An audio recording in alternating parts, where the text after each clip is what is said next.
What has been a memorable 10 days at home. One filled with late-inning drama, gutsy finishes, and a PNC Park rocking with the Pirates faithful. Excited about the future of Buccos baseball in the Bird. A win in the series finale with the Mets would give All-Star candidate Joel Hanrahan and his teammates their first winning homestand of the year. Get ready to raise the Jolly Roger next on Root Sports.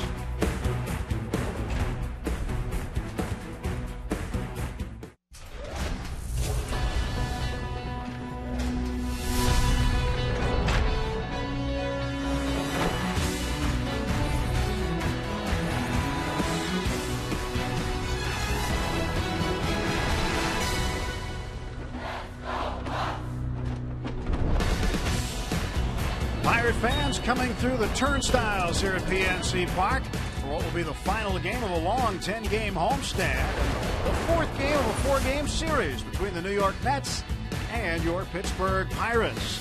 The newest Pirate is catcher Michael McHenry, coming over in a deal with the Boston Red Sox. And he'll be right in the lineup tonight. Hi again, everybody. Along with Steve Blass, I'm Tim Neverett. Out of the frying pan and into the fire for McHenry. Yeah, absolutely. What you want with your catchers, Tim, is continuity, stability, some rhythm. And psychologically, your catcher is like a big brother behind home plate. So we hope that that's going to work out for Michael okay tonight for Paul Maholm to work with. McHenry had been with the Colorado Rockies until this year. And then the trade for the player to be named later brings him over. He had a chance to meet his new teammates earlier today, take some BP, and he will be in the lineup tonight. Also in the lineup, starting pitcher Paul Maholm. Paul's going to have to help out McHenry a little bit tonight. Paul trying to get even with these Mets. Yeah, and he's not a kid, so this is a good matchup for the new Pirate catcher. So Paul Maholm, coming off a great start last time out, just gave up one hit in 6 innings, came away with another, no decision. Let's get some runs from Paul Maholm. Pirates need a win, looking for a winning homestand if they can do it tonight. We're at PNC Park, final game of this 10-game homestand. First pitch coming up.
took the field for the first time as a Pittsburgh Pirate.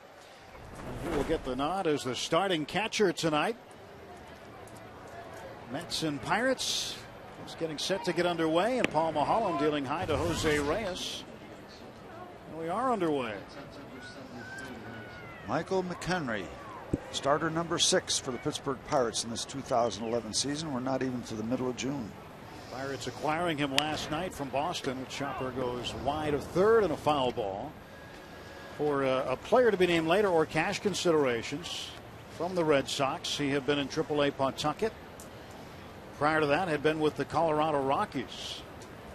Clint Hurdle was familiar with him, so was Coach Mark Strittmatter. And they had some familiarity with him and liked him enough. And Neil Huntington got him here in time for today's game. Wyatt Torregas designated for assignment once McHenry was acquired. And Reyes, a ground ball to Cedeno. And 1 out in the top of the first inning. Terry Collins sends out his lineup this way following Jose Reyes. Justin Turner, the rookie, playing third base, and Beltran. Pagan in center field. Jason Bay in left. Paulino behind the plate. Daniel Murphy at first. Ruben Tejada at second. Mike Pelfrey doing the pitching and batting ninth against Paul Mulholland.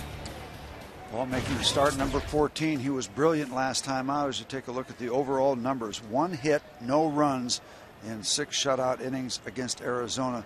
No decision. That's good enough to win. You know, getting back to another comment on that catcher situation, catcher number 6. You know, you can whine and cry about it. You can talk. You can bicker. But in the final analysis, you go with what you got. Right now, you got McHenry back there, so you know you can't be a bleeding heart about it. Go about your business and let him play his game and win a ball game. The main thing he can do to help now is be a good receiver for Paul Mulholland. He doesn't know him, but Paul's been around. He's not a kid, so that should help the catcher. And if the catcher can help a little bit with a bat, that would be a nice little bonus.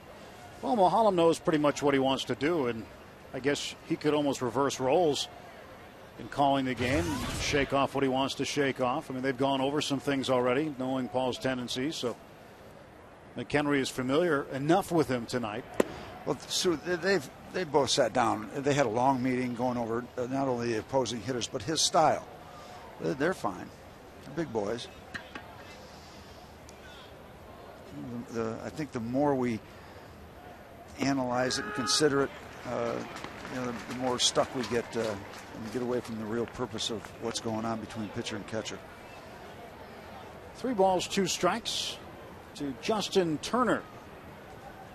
Rookie infielder takes a close one for ball 4, and a 1-out walk is issued. Let's take a look at tonight's Hyundai Inside the Pitch on Paul Mulholland. Well, Paul has just been terrific this year. 3 earned runs allowed or less, 10 of the 13 starts. That's outstanding work. Much better than what 2 wins would indicate. And just keep it going against the Mets. 1-0, 4.22 ERA. That's here. We don't want to go into his last start because both he and Pelfrey got roughed up in that 9-8 ball game. They both took turns getting whacked around. Pelfrey early and Paul late. Carlos Beltran at the plate now, and he had an interesting day for himself in yesterday's ball game. Had a 2-run single in the 8th inning. It put him over the 1,100 RBI mark for his career. And he's got one into the glove of Brandon Wood.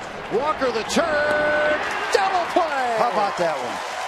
How about that one, Paul Mulholland? Do you like that from 5-4-3? Sparkling double play started by Brandon Wood. Flat on his belly to 5-4-3, 2 long throws. And Paul Mulholland gets back into the dugout.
Sponsored by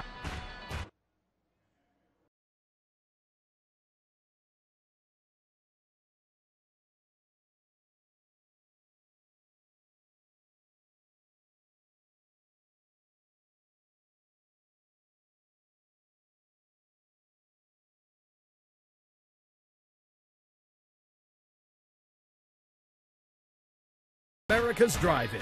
It's new, it's better. It's the new Sonic Good. Let's go Bucks. Jose Tabata to lead things off. Bottom of the first inning, no score. Nice double play started by the diving Brandon Wood at third base. After Maholm had walked Turner with one out. Twin kill hit into by Carlos Beltran. And now Mike Pelfrey delivering his second pitch to Tabata. That one's fouled away. Take a look at tonight's PNC achievement as a leadoff hitter. Jose Tabata, last 6 games, 11 out of 24. That's a .458 average. Double, run batted in, scored 4. A .402 on base percentage as a leadoff hitter, third best in the National League. And he loops this one into right field for a base hit. Nice start for Jose.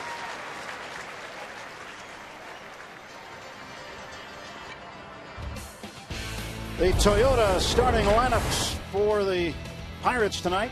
Tabata, Paul in center field. McCutchen the night off. Walker, Jones, and Overbay. Brandon Wood, Michael McHenry. Ronnie Cedeno back in the 8th spot. Followed up by Paul Maholm. Facing Mike Pelfrey. He is making his 14th start. The numbers for Mike, not great numbers, kind of contradictory numbers. 4 career starts against the Bucks, 3 and 1 with an ERA of 5.5. First pitch outside. It was fleshed out a little bit by that performance last time out at Citi Field when the Pirates got off to that 7-0 start that did not hold up. I think Paul went into shock. Paul Maholm got 7 runs and went into cardiac arrest. He was pretty comfortable, but when you get a lead like that, and I'm not saying Paul didn't pitch with the proper attitude, but don't you have to kind of pitch like it's 0-0? Yeah, you want to, but you it's a comfortable 0-0. There's uncomfortable 0-0s and then fun 0-0 concepts. Strike call to Xavier Paul. And Paul, there's Paul Maholm. Xavier Paul here, struggling a bit lately. Well, he got in the lineup against the Mets in New York. A couple multi-hit efforts. We're missing downstairs. You were talking about Pelfrey and walks. Last time out, a no decision at Milwaukee, and didn't walk a batter for the first time this season. He's walked 2 or fewer in 11 of his last 12 starts, including in each of his last 10. So he's limiting the walks, but sometimes those walks can come back to hurt. Hunter Wendelstedt behind the plate. Brian Knight is at first. The crew chief, Jerry Lane, back to second base. Bob Davidson is at third. Yeah, they both got a mark on their ledger for throwing Clint Hurdle out. There's a base hit for Xavier Paul. And Jose Tabata heading to third base. Here comes the throw. He's out. Well, hang on a second. Hold on a moment. They're going to put him at third base. Jerry Lane is pointing at Jose Reyes, saying that he perhaps interfered with Jose Tabata. Well, here we go. Yesterday we had all kind of reversals and situations that needed review. So we'll keep an eye on Reyes. I don't know about that, but we'll take the call. There is one happy Pirate number 31 right now, having just made the first out at third base, and the Pirates getting off to a good start, getting called out, but then couldn't back. So that is obstruction will be the call, and Reyes will be charged with an error. Once again, Tabata going around, hesitates, but then turns it on. And going by Reyes, they said Reyes got in the way. Terry Collins receiving some boos from the Pirate faithful. Now, a gray area, but Jerry Lane chose to call it. Yeah, as Tabata's walking away, so the early call by Jerry Lane, he didn't hesitate. And the Pirates get a huge break. Well, Terry Collins isn't finished with him yet. Jerry Lane and Bob Davidson almost simultaneously yesterday threw out Clint Hurdle, and he didn't argue this long. Well, this one's a lot simpler than yesterday's play, and I'm not even going to get into that thing, but this was just obstruction, interference, interfering with the runner's ability and direction and route going from second to third. Now, Reyes is he is as hot as Terry Collins. He's also hot with the bat, so it's hard to tell when Reyes cools off. He's always hot. Well, you could argue right now that Jose Reyes is the best player in the game with the numbers he's put up the last month or so. Well, Jose Tabata, benefactor of a call there, as he was gunned down from the outfield, but obstruction called on Reyes, an error charge to the Met shortstop.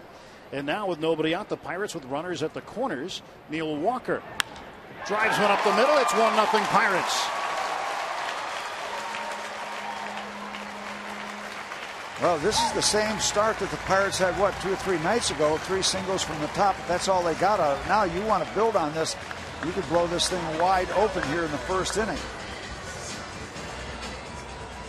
Didn't take long for Neil to get going tonight. 41st run batted in. Boy, is that a good sign from Neil Walker. He has been scuffling.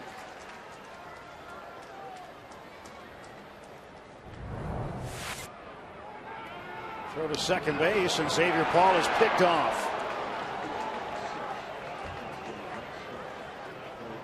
Well, that's something you can't do. Oh, my goodness. 2 base running mistakes. The Pirates got away with one, got burned on the other. Oh, my goodness.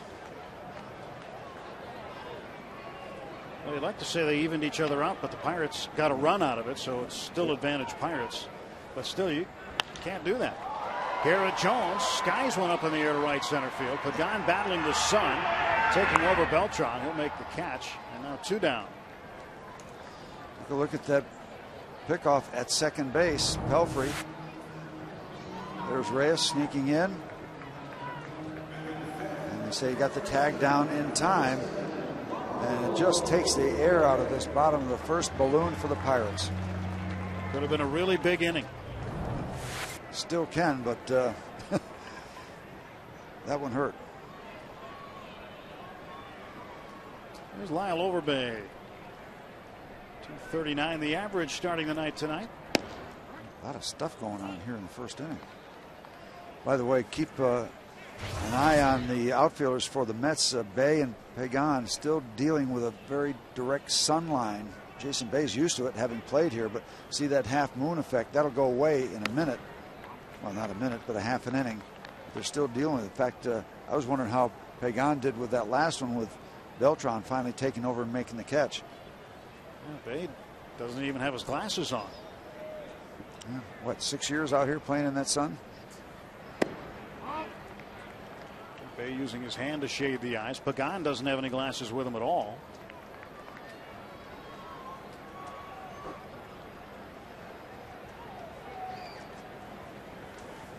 Why have them up on the hat if you're not going to use them? Decent question. Strike 2 to Overbay. Foul tip into the mid of Ronnie Paulino. Actually, they store well up there. You know, if you're not using them, just stick them up there.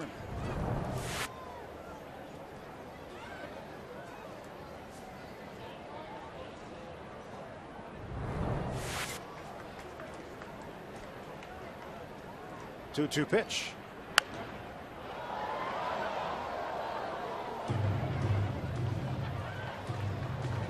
Overbay will get another.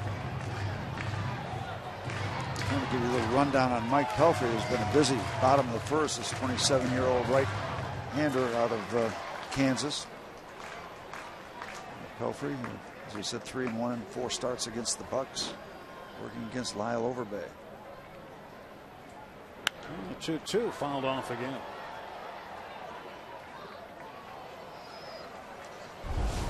.46 wins for Mike Pelfrey. good work against the Brewers coming off that tough start against the Pirates. See that line against the Bucks 2 starts ago for Mike.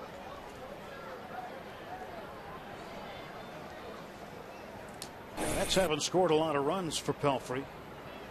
In fact, they've scored just 25 runs while Pelfrey's been on the mound this season. That's the 6th worst run support for any major league pitcher who's made at least 13 starts. Now, as opposed to Paul Maholm, Paul has an ERA of 3.36. Pelfrey has an ERA of 5.35. So, going to give the nod to our guy. There goes Walker, and again it's pulled foul.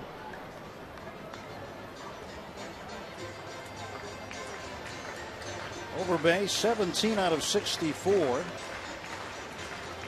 against lefties, but against right-handers his average is down 228. He's 266 against lefties, 228 against right-handers. Sits safely in 7 of his last 8 games. And he strikes out here, leaving Walker aboard. Pirates get 1 on 3 hits. 1 man left.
It may be a little bit better. Last night I was grocery shopping actually. My wife was getting on to me about eating out too much, so I went to the grocery store. My manager in Pawtucket gave me a call and let me know, and I was kind of shocked. I didn't know what to think at the time. Twice in 1 year is a lot for a young guy, so I'm really excited to be here and feel real fortunate. So Steve Blass, I must ask, where were you when you got the call? Well, it's an interesting story, Dan. We'll get into it. It takes a little bit of setting up, but I was actually on a bus from Syracuse, New York, back to Columbus in the middle of the night and got a call from Joe Brown the next morning. The ball fouled away very quickly. We got in about 7 o'clock. I was in bed at 10 o'clock. The phone rang. My wife answered it, and the voice on the other end said, "I'd like to talk to Steve." And she said, "Well, he's sleeping." "Well, I need to talk to him." "I'm sorry, sir. Didn't you understand? He's sleeping. I'm not going to wake him up." "Well, this is Joe Brown. I'd like to call him up to the big leagues."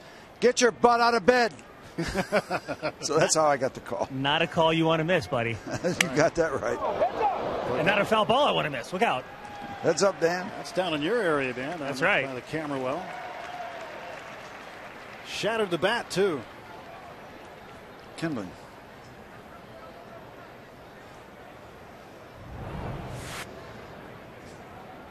The bat becomes a weapon. Stuck. That's like playing jarts. Remember that long game? Do. Had little fins on the back of them. Yeah. It's fun for the kids to throw spears at each other, huh? Great game. 2-2 to Angel Pagan. Pagan seemed to be in the middle of everything yesterday. 16 games, good numbers. Came off the disabled list on the 27th of May. Bounces this one towards Cedeno. Plays the good hop, throws in the run, and gets it. Nicely done. Paul off to a good start. Doing what he does best, keeping the ball on the ground.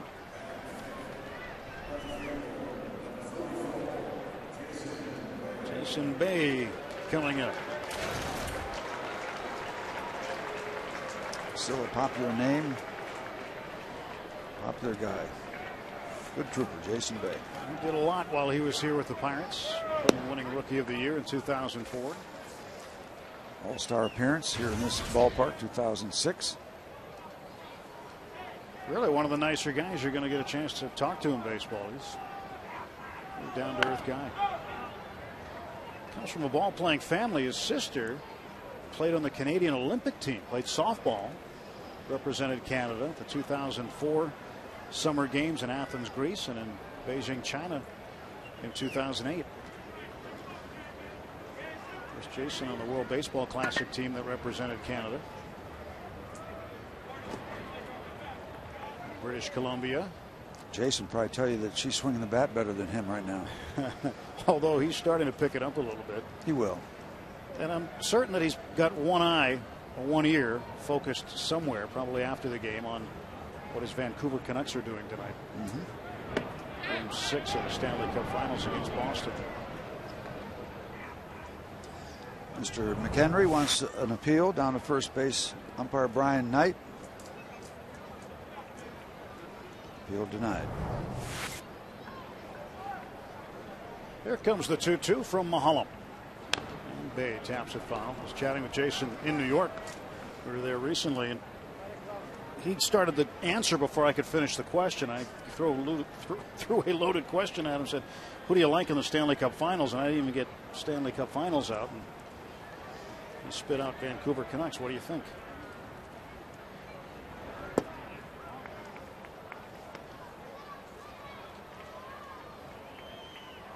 Three balls and two strikes. A full count to Bay. Looked at it inside for ball 4. So Mahalam, 2 straight innings with a 1-out walk.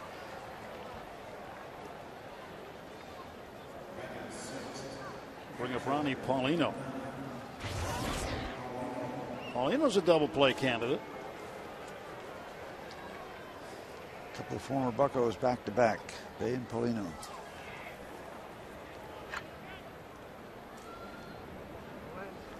Paulino's had 68 at bats. He's hit into 2 double plays. He's behind 0-1. Take a look at the strike zone presented by Range Resources. Upstairs, danger zone, even above the zone a little bit, playing with fire.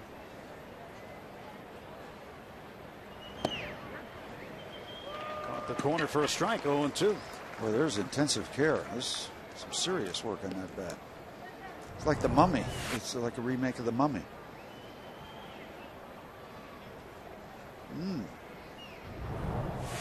Right on the corner.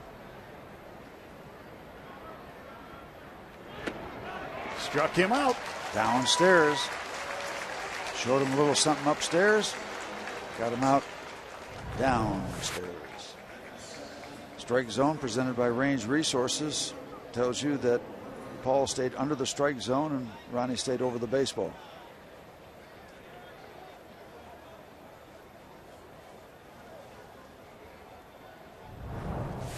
Two men out for the Mets in the second inning. Bay at first, and the batter is Daniel Murphy. This is as low as you will see as good a hitter as Daniel Murphy hitting in a major league batting order. And this guy can rake. Very, very good hitter down there in the number 7 spot. Over his last 22 games, Steve, he's hitting 400. But perhaps Terry Collins thinking, left-hand pitcher. Let's see what we can do up above. Some right-hand action. He's got those 3 switch hitters to work. What a luxury that is. Reyes in the number 1 spot, Beltran 3rd, and Pagan 4th. There's a hat that's had a rough weekend. Stylish, yet understated.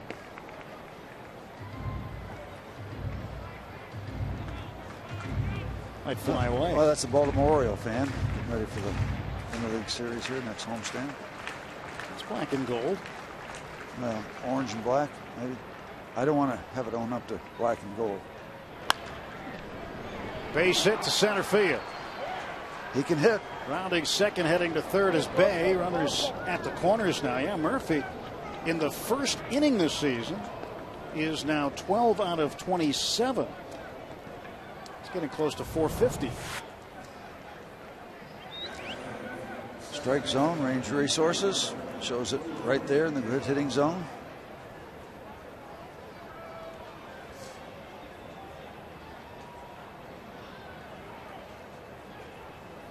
Out of the range of Neil Walker. And Bay cruising into third.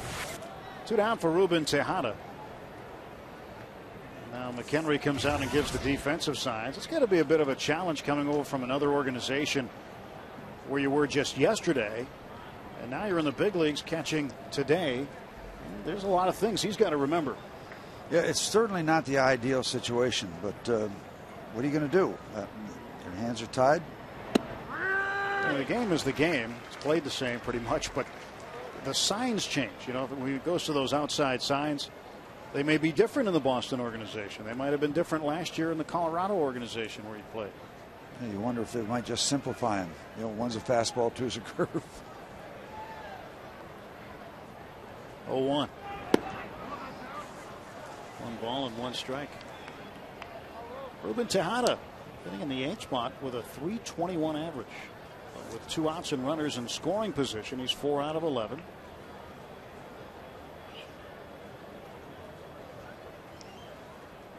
One pitch fouled back.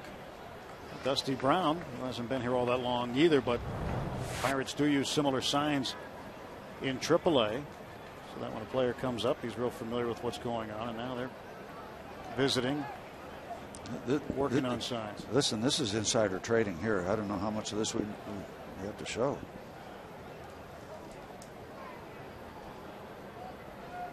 Either that or his lunch is bothering him. It could be. He's had a hectic couple of days, that's for sure.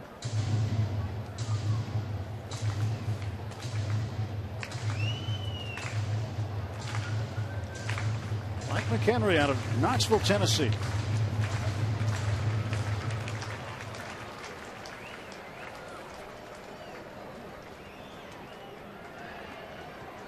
Two and 2 to Tejada. Runners off the corners. The pitch into center field. Xavier Paul has it measured, and the Mets will strand 2. 2 an inning and a half. Pirates leading New York 1-0.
Bottom of the second inning at PNC Park. Mike Pelfrey delivering to Brandon Wood, who hits one into center field, right into the glove of Angel Pagan. One pitch, one swing, and one away. And coming to the plate, first time as a Pittsburgh Pirate, Michael McHenry. And the catcher. Catcher, number 55, Michael McHenry. McHenry had some time as a September call-up last year with the Colorado Rockies. This is the earliest he's ever been in a big league game. 29 games with Pawtucket. 274, 3 home runs, 12 runs batted in. McHenry takes high. Mark Strittmatter, who's one of the Pirates' coaches, works with the catchers and was catching coach in Colorado, and McHenry, one of his pupils. Asked him about him today. 1-0 pitch, and he drives one to center field. Going back Pagan. He's got it for the out.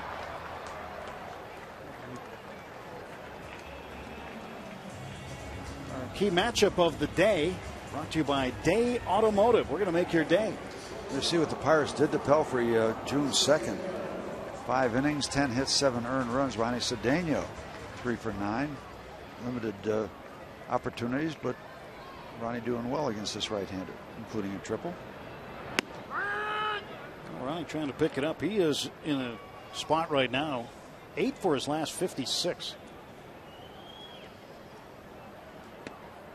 Neil Walker smacking the ball. He's been scuffling. Neil got the base hit in the first inning. Let's see if it's Ronnie's turn. Yeah, Neil broke an 0 for 14 skid. And it's really been difficult as a right-hand batter for Neil. He's dropped about 100 points as a righty.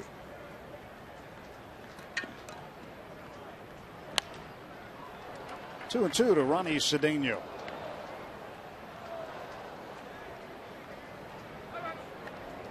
Pittsburgh kid. Base hit and an RBI tonight. I think one of the great poll questions we can have tonight, we'll tell you about that after this pitch. She's in there for a call. We'll take it about it next inning. Cedeno down looking, and the Pirates gone in order. 1-0 Bucks.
Five times at Pirates.com.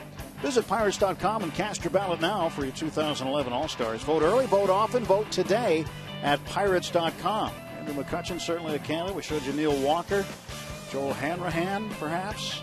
Vote for all of them. Keep on voting.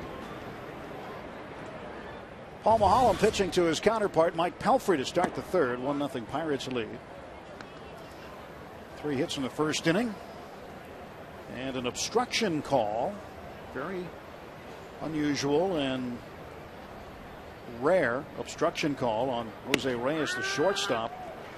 Allowed Jose Tabata to reach third base safely on a base hit by Xavier Paul. After it looked as though Tabata was going to be thrown out. He was thrown out, but Jerry Lane, the crew chief, put him back on base, saying that Reyes had stepped in his path. Reyes charged with an error for the obstruction, and that run came around to score. You know, maybe it wasn't Tabata just slowing up on his own. Maybe that was the hesitation that Jerry Lane saw. Pelfrey down on strikes. Strikeout number 2 for Mahalam. Jose Reyes, aside from that obstruction call, has been incredible so far this year. It's our Barrel Automotive League leaders stat. First in average, first in hits, first in multi-hit games, first in triples, second in stolen bases. He trails his teammate Carlos Beltran in doubles, who leads the league. Well, he's so good, even he can even help the opposing team like he did tonight. That's when you're really good. You help your ball club, and then you help the other guys. I mean, that's sensational. He's just not selfish. He's just trying to spread the wealth.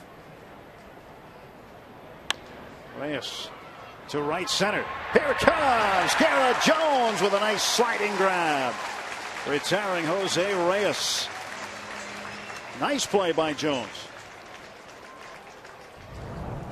That ball trying to get down on the grass. Strike zone presented by Range Resources. Shows it right in the middle. Reyes hits it solidly. And Garrett just kind of getting down so he can be a little more level with the ball. Kind of like a gunslinger reaching for the holster. And outdraw you. 2 outs for Justin Turner. Mahalam deals a strike to him. He walked him last time.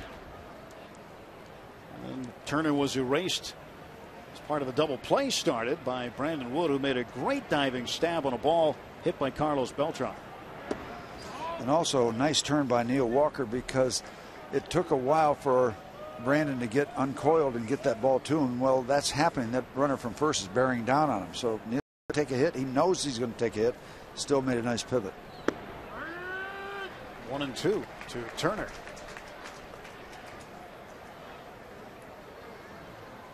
Well, Paul, you might have to still be on your game, because the Pirates, you know, they're just not scoring any runs, and the lineup is not a thumper type lineup right now. And when you think about it, I know as a pitcher, when you're looking down an opposing lineup and you don't see a lot of threats down in that 7, 8, and 9 spot, you know, it makes life easier. And it's kind of cruel too, because major league pitchers will look at that and say, all right, and I'm not talking about the Pirate lineup, but when you see a lineup that's weak 7, 8, 9, you say, hey, they're giving me 9 outs. I want to get 27 outs. There's a chance they're giving me, conceptually, 9 outs. Those three guys coming up 3 times, and that's the cruel reality of Major League Baseball.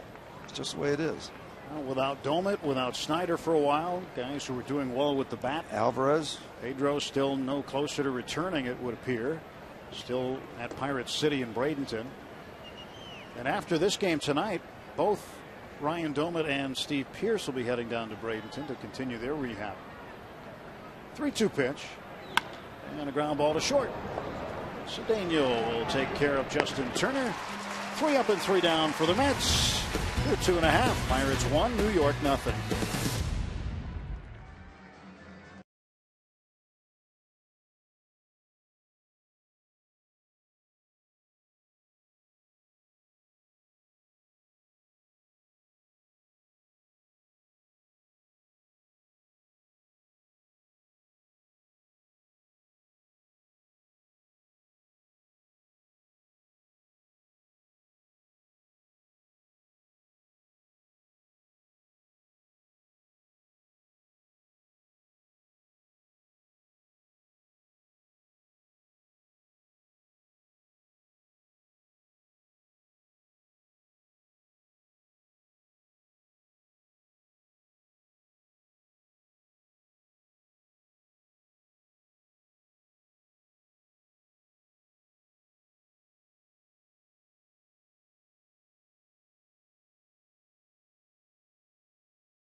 Paul Mahallam a swinging strike against Mike Pelfrey.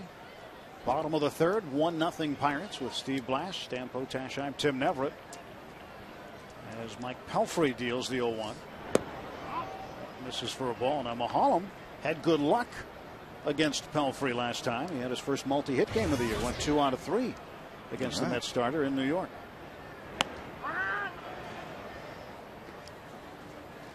In a tough spot right now, 1-2.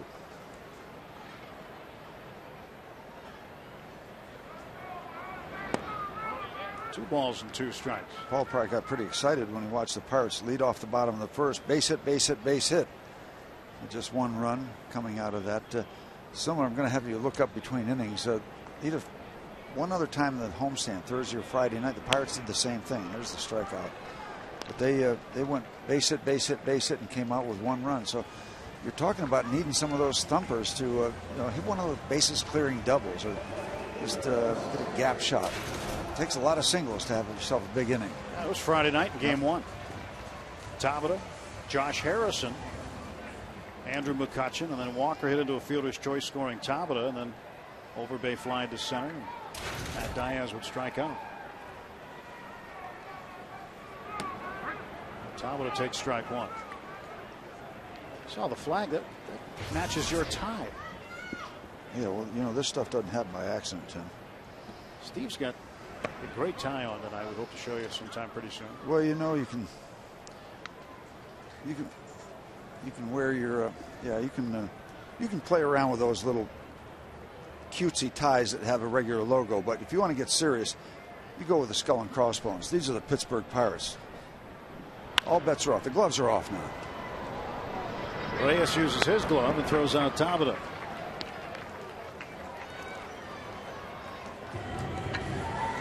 Took a lot of grief about this necktie, Tim, down at dinner tonight, but the guy down in the concessions office says he wants to start supplying them in the Pirates concession stores. I don't blame him. Reyes can do it all. Got a great quick arm when he wants to turn it loose. He is a very, very complete baseball player. Xavier Paul is 1 for 1. Got picked off of second base in the first inning. And he goes to left field. Jason Bay has a handle on it. He makes the catch, and for the second straight inning, the Pirates are gone in order. That's 8 straight set down now by Mike Pelfrey.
For details, and by AT&T. Let's go Bucks.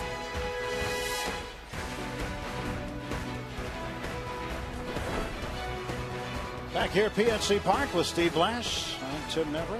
There's Jason Bay. Recorded the final out of the bottom of the third. Start the top of the fourth inning. Tonight's trivia question brought to you by AT&T Mobility. Bay has 193 career home runs, fourth among all Canadian-born players. Who has the most? Could it be a former Colorado Rocky? I guess it could, but it might not. Started with the Expos? Yeah. I'm thinking the same guy. Okay. Yeah. Finished up with the Cardinals? Yeah. Maybe. Very generous guy who hands baseballs into the fans, in the fans' hands when there's only 2 outs. Yeah, we're thinking about the same guy. That might be the guy. It's a good guess. Yeah. Yeah. Good hint. 2-1. 3 balls and a strike to Carlos Beltran. Hit into that inning-ending around the horn double play in the first inning.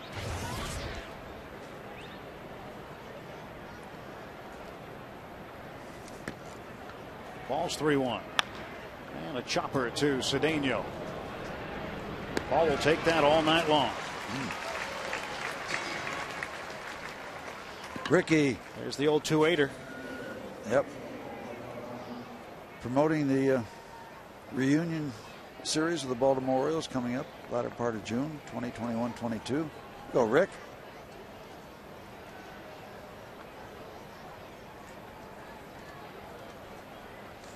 Don't see that every day. I only got a couple more dozen back at the house. Pagan to right field. 2 away. Pirates hosting the Baltimore Orioles next Monday, 7:05, kicking off a 2-day celebration of the 1971 World Series championship team. Know anything about it, Steve?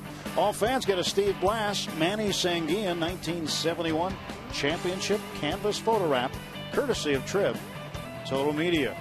Number 28 in action right there. That'd be a lot of fun. There'll be some good lies told during that reunion up in the World Series suite.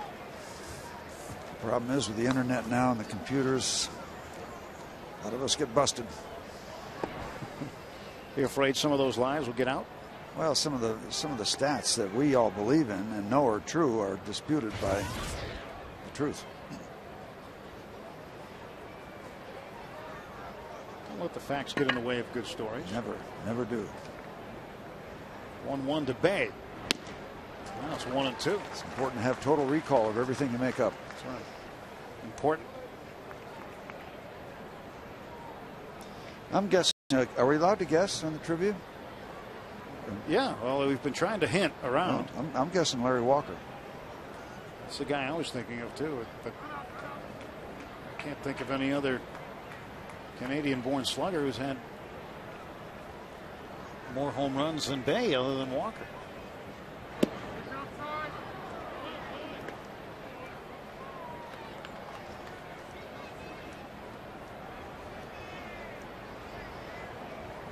So Jason Bay with a 2-ball 2-strike count on him, 2 down. And this year's number 28 delivers strike 3, a foul tip into the glove of McHenry. And the second straight 1-2-3 inning for Paul Maholm.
Nothing lead as we start the bottom half of the fourth. Pelfrey will face Neil Walker. Steve's got that backpack, doesn't he? You got that doggy backpack? Oh, yeah. Yep. Like the furries are here.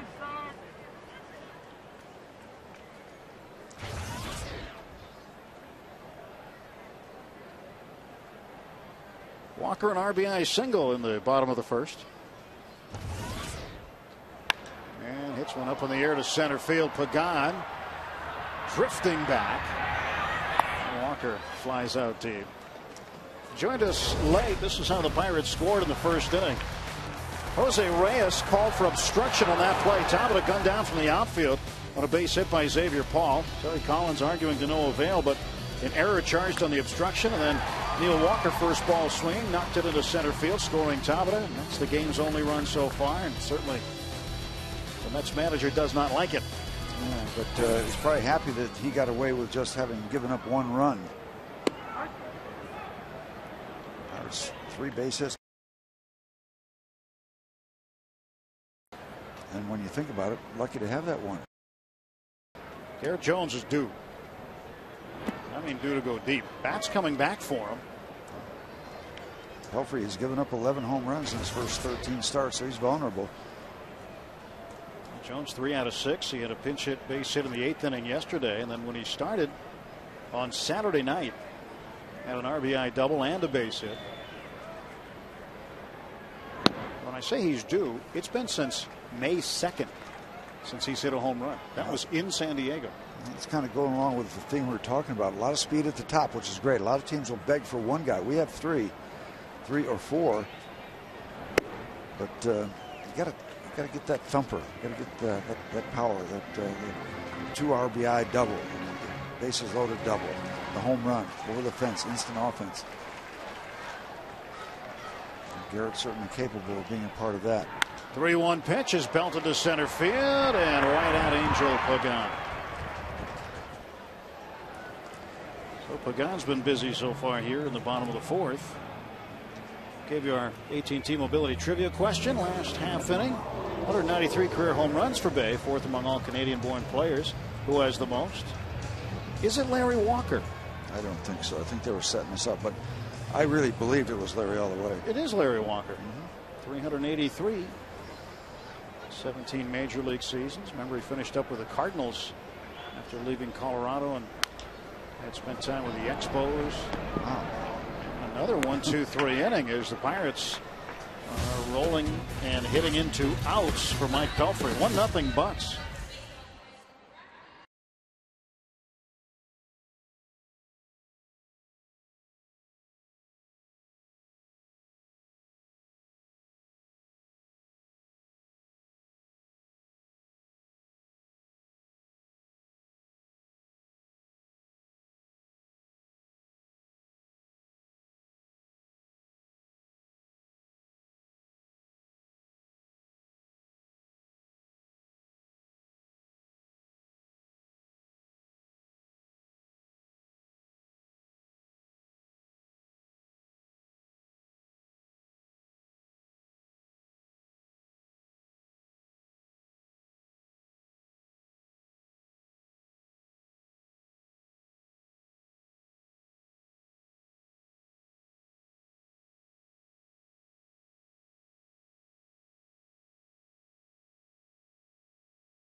Since the 21st of May, right quad, and had retweaked that while rehabbing in Florida. Ryan Domit, an update on Domit today, saying that he is heading down to Bradenton tomorrow and that his return could be sometime in late July. Steve Pearce going down to Bradenton also to start rehabbing tomorrow. Chris Snyder had the back surgery a couple of days ago. And news on Evan Meek, who was in Pensacola, Florida today, visiting with Dr. James Andrews, who concurred with Dr. Patrick DeMeo from Allegheny General's evaluation that Evan remains uncertain with a potential for return, but it would be perhaps sometime in July. Take a look at Ryan Doman, and you figure late July, and then even though you have rehab, it takes a while to get baseball ready after that. Physically, you're all right, but now you got to start thinking about facing major league pitching, get your timing down, catching and receiving and throwing and all that. So you don't step right in the day you are activated and hope to be successful. You might be, but it's a long shot. Paulino to center. Boy, these guys are dealing, aren't they? What time is it? We're in the 5th inning. And Xavier Paul puts that one away. Paul Maholm dealing with the usual great offensive support. 8 in a row for Paul. We had some serious pitching yesterday afternoon. Capuano and Kevin Correa. It really did. And Correa was a terrific ball game. Perfect into the 5th before Bay broke it up with 2 outs.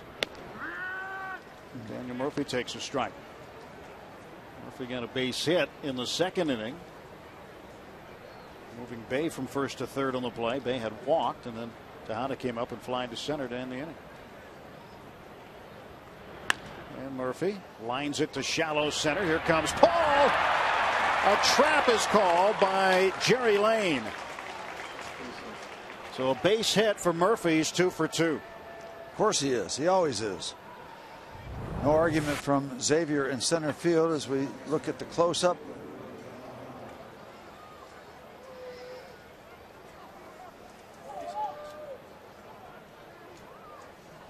Close.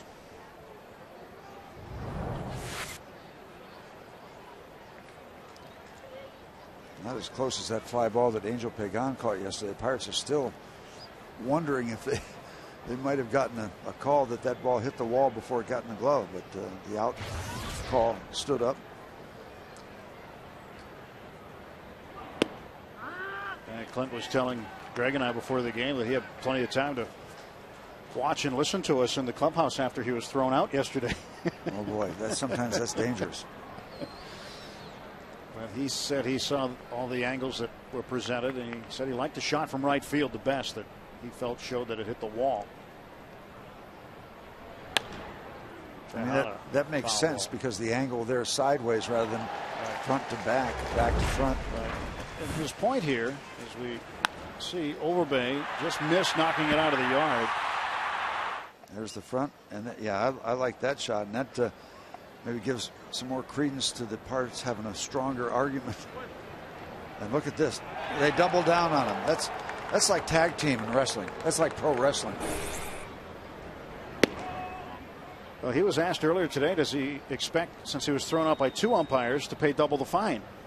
And he says, I haven't heard yet. But second time he got run this year. But the first time he said ever he's been run by 2 umpires at once. Yeah, they usually don't gang up on you like that.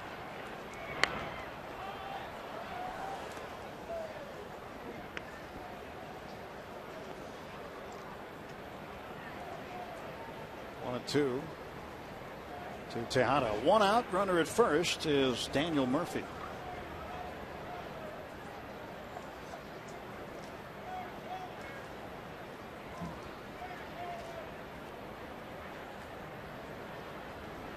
Pitch, foul back. Tell you what, going down to Clint Hurdle's pregame press conferences, he's going to have to get a bigger room pretty soon. Never dull, is it? No, there's more and more people in there every game almost. It's he's very entertaining for one thing, very knowledgeable and very entertaining. So that's kind of fun to get down there and listen to the manager. Standing room only. Seen a lot of baseball. That is. Throw to first base, and Murphy steps back quickly.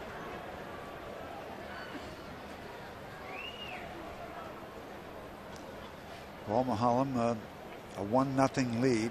This is pretty similar to what happened last start, right? It was 1-0 after 6. Didn't work out for the Pirates. Then the throw to first base.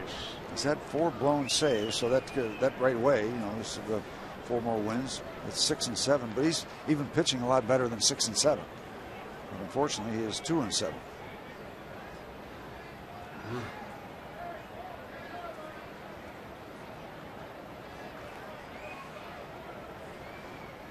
One-two coming to Ruben Tejada. 2-2. I think Paul's a living example of how sometimes certain numbers in baseball don't tell you the complete story. If you just looked at his record, you'd say, oh, he's not having a good year. But you look at his outings, and they have been very good. He's had a couple of bumps. He said 10 out of the 13 with no more than 3 earned runs. That's good pitching. 10 out of 13 starts. Tejada, that's a base hit.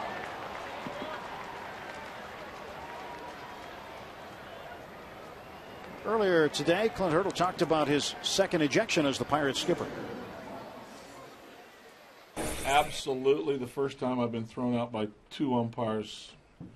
And I wasn't aware till I came back in. Somebody thought it was funny in here. They wanted to share it with me. I guess it was almost synchronized. But Jimmy T said he actually looked at the videotape, and Lane got me before Bob did.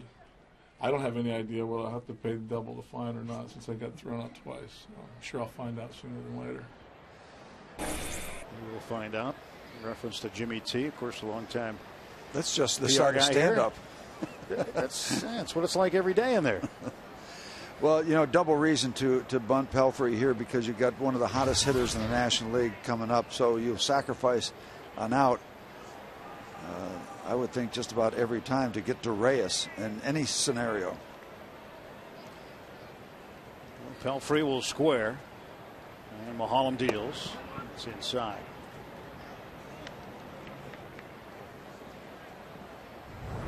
Okay, here's the choreography. Jerry says, "You're gone." Bob says, "Indeed." Yeah. That's like a moving pick there. I mean, they just set him up. What did I say? What did I say?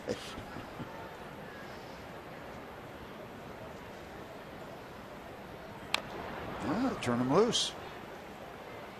Well, that could be a good thing for the Pirates. We're going to let him swing away here, maybe. Jose Reyes on deck, 1 out. And Chip Hale going through the signs again. Murphy's at second base. Ruben Tejada over at first. Back-to-back singles by the Mets here in the 5th.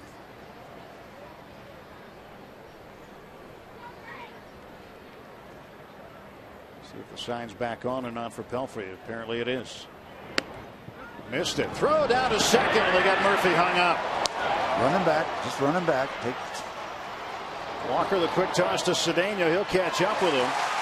Nice job. There you go, Mr. McHenry. Michael, very perceptive. Didn't miss his opportunity. We get a very big second out in a 1-0 ball game. Never hesitated. Now the race is on. They'll eventually wear him down with a bunch of throws. 2, 6, 5, 4, 6. Sounds like an area code, but if you call now, but wait, there's more. Trying to buy a new set of knives. Yeah, Steve? everything turns around. Now you got 1 and 2. Yeah, you can get the Chef Tony Masterpiece series if you call now. But wait, there's more. Yeah, 4 easy payments of $19.99. Nice throw, though. Got to tell you, Mike McHenry. Just a bullet down to second base.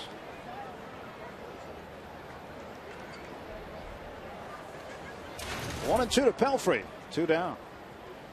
And the tying run is Tejada over at second base. A chopper just wide of third base. Foul ball. You know, there's a couple ways of doing a rundown, Tim. You can get a guy running fast out of control, make one throw and get him out. Or you can just play catch back and forth until you tire him out. And that time they tired him out. Now keep in mind, Cedeno, who was at second base originally, threw the ball to third and then kept going in that direction like you're supposed to do. And then he took Brandon Wood's spot at third base and ended up getting the put out. That ball almost hit him. Here comes was McHenry. Now they got him. Now it's just a matter of time.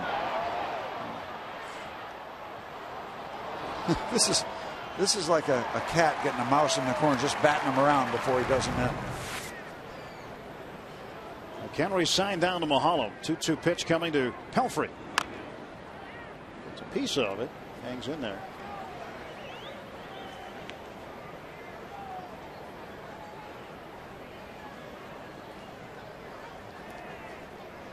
You know, just wondering on that rundown, they got to throw over to third base, running back.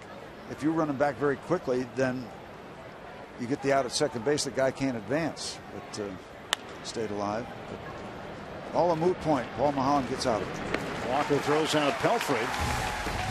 2 hits for the Mets, but nothing across. 1-0 Pirates.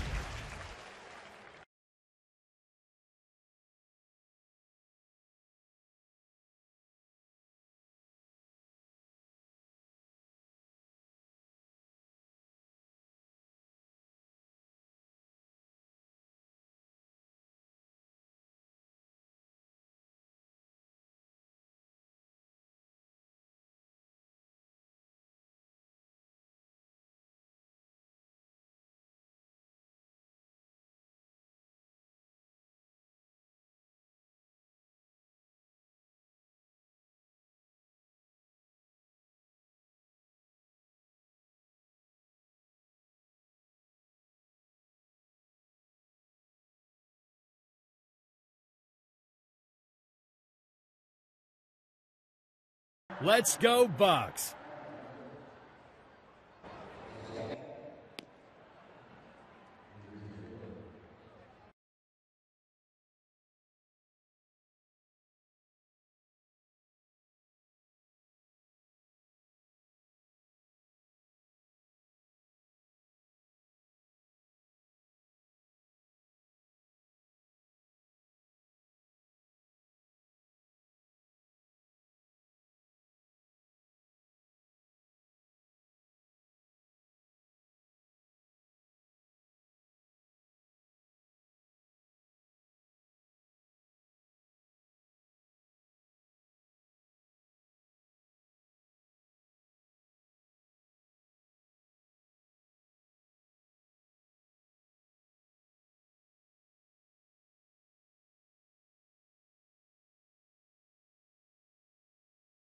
Mazda, zoom, zoom.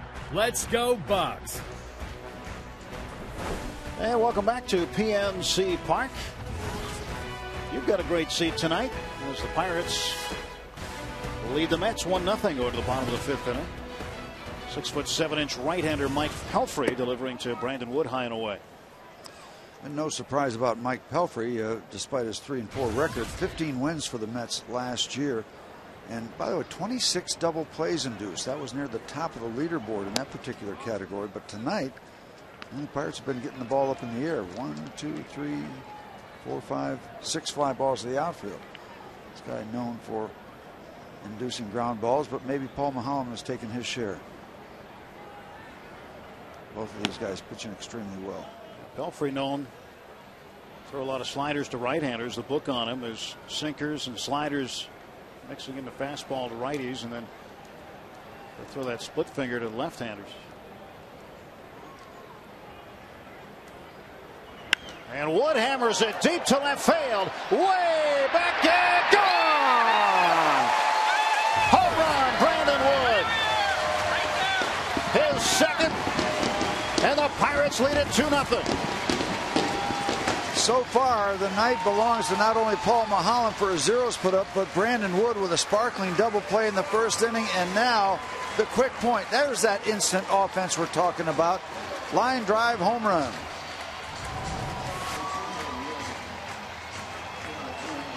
Right in the wheelhouse.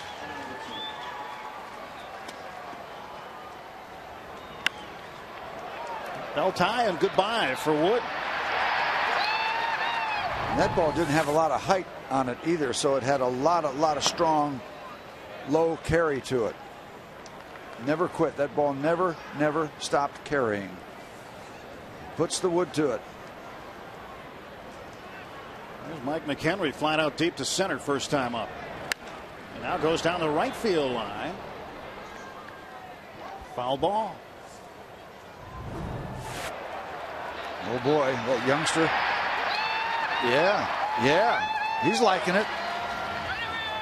All right. Bucks go long ball. That's what he came to see. How good is that? To the right side. Tejada diving stop. And McHenry is gone.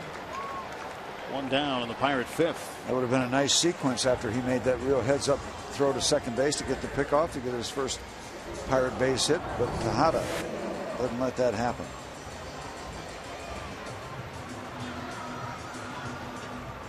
Well, McHenry's put good wood on the baseball twice tonight. He's still searching for his first major league hit. He was 0 for 8 last year when he came up in September with Colorado. 0 for 2 here tonight.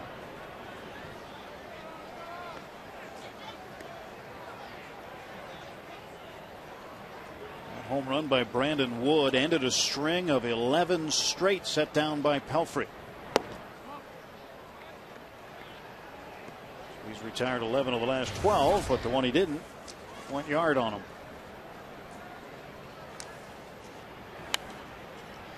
You know, after this game, you guys head down to Houston. I don't know if I can turn you guys loose down in Texas with a full moon coming up in a couple days.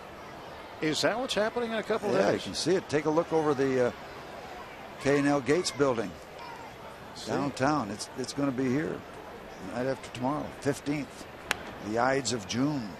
Same moon there, right? If you want it to be.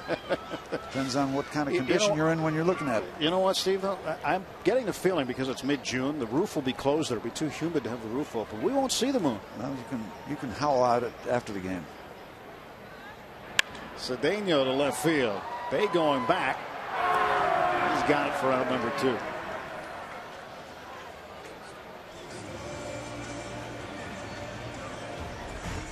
Let's take a look at the Nissan Road ahead tomorrow. Speaking of Houston, 7:30 pregame show. Same for Wednesday, Thursday at 1:30. Then interleague play continues Friday, Saturday, Sunday in Cleveland to take on the Tribe. 6:30, 6:30, 12:30. Your start times for Pirates pregame. You might take a drive up there, catch that series. The key word being might. Yeah.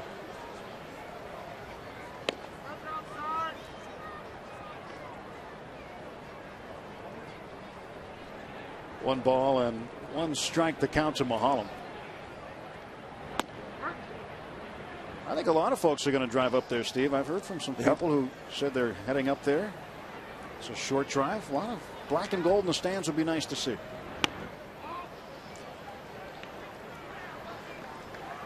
And it's not like it used to be there in Cleveland where they sold out every game in the middle 90s.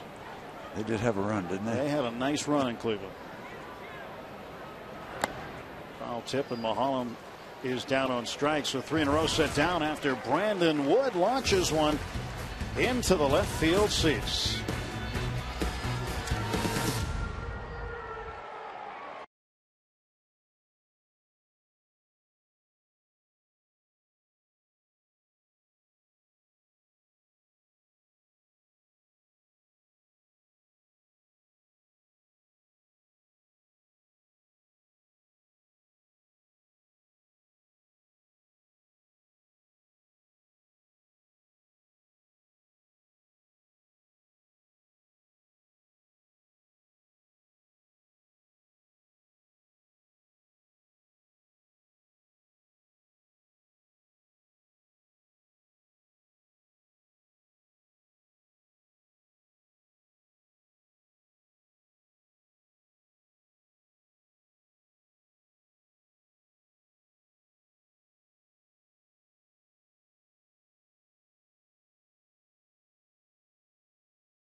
Tuesday through Wednesday, June 22nd.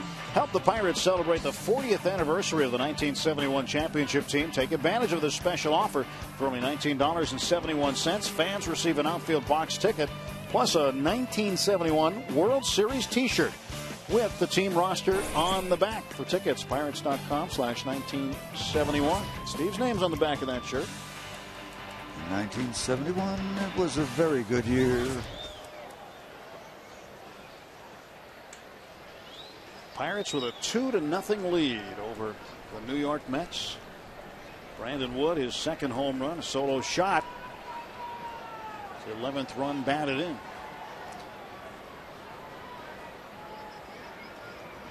First pitch to Jose Reyes, a breaking ball in for a strike. Be wonderful for Paul to get on the other side of this multi-talented leadoff man. Jose Reyes showed he was capable of not just base hits and speed and great defensive play, strong arm.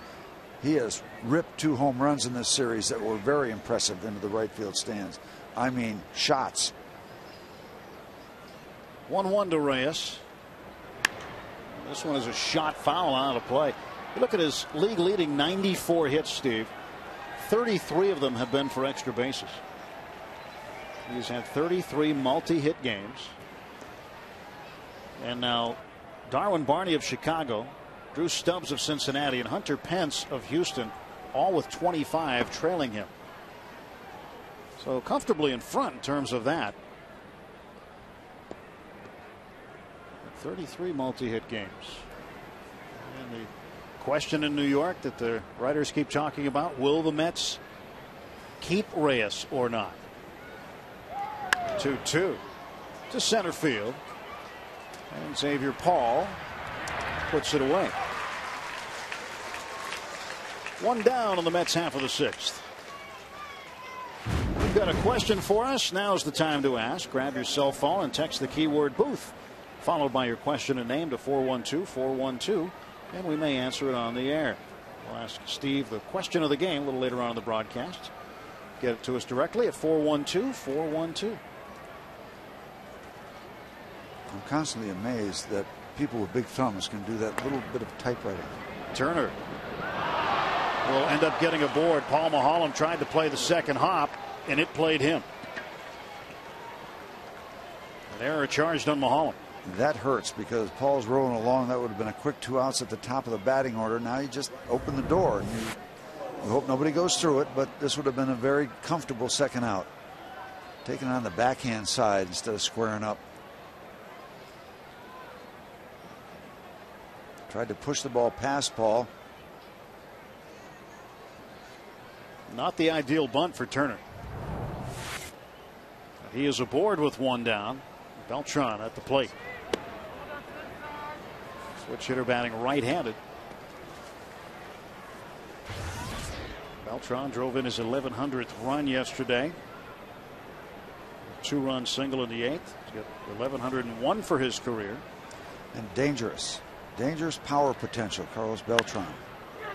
But he got him. Popped him up to short right field. There's Garrett Jones. Paul Maholm, not only sinker, everybody thinks that Paul just has that sinker and gets a lot of action out of that, and he does. But also, Paul adds and subtracts very nicely. A little extra on the fastball. Doesn't have to be 99. A little off of that fastball, so you got a guy just flinching, getting out a little bit early because he took something off, or a little bit late because he added a little something. It's called pitching. Paul's doing a lot of that tonight.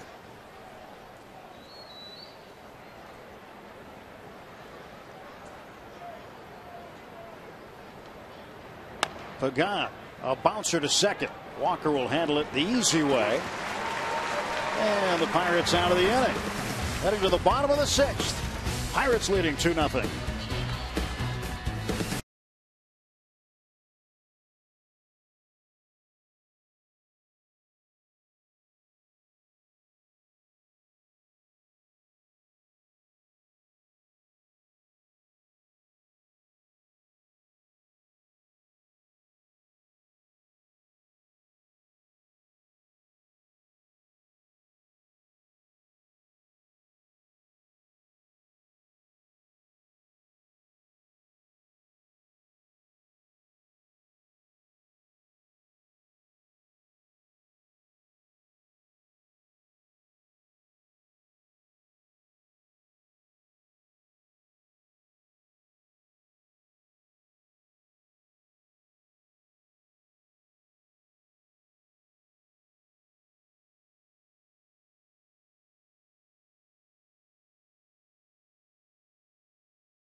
Stay connected with all our local teams and other passionate fans just like yourself.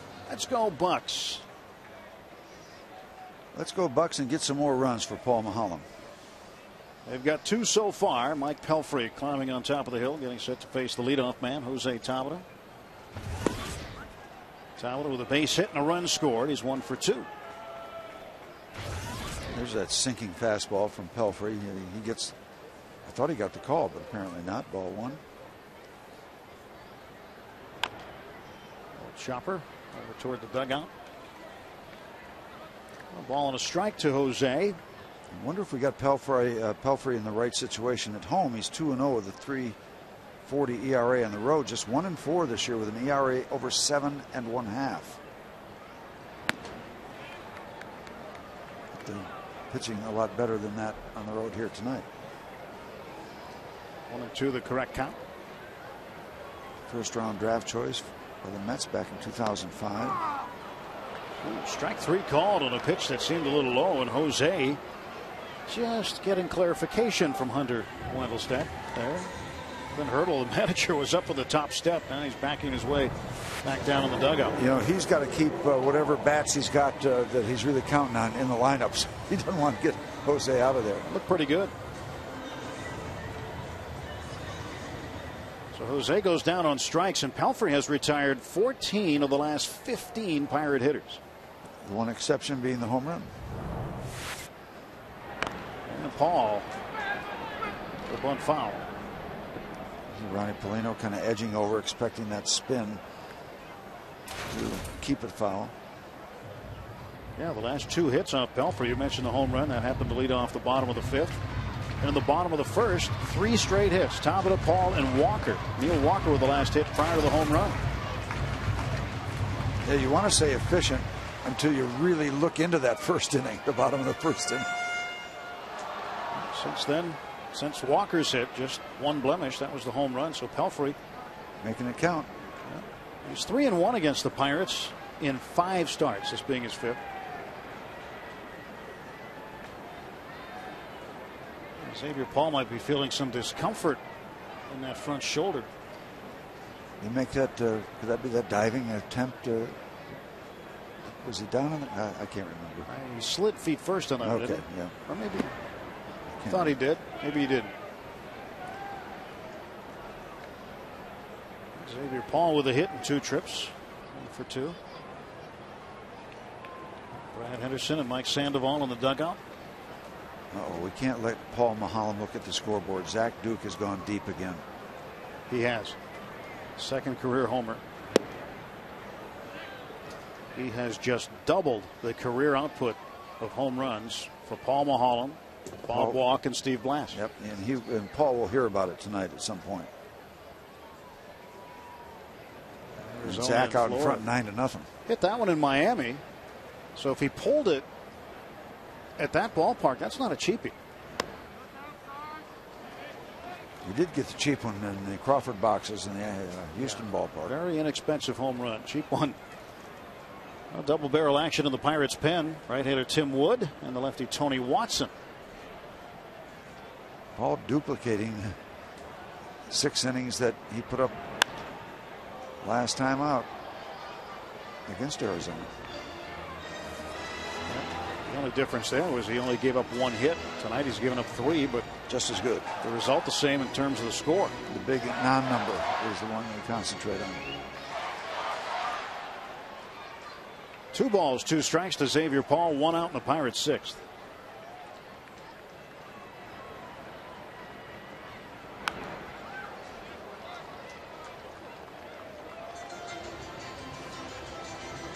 Well, you look back. This is the play I was thinking about. Yeah, it did go feet first. Yeah, and but at the same time, that's a soft landing. That's such a nice carpet. I don't know if that had anything to do with the shoulder or not. Down on strikes.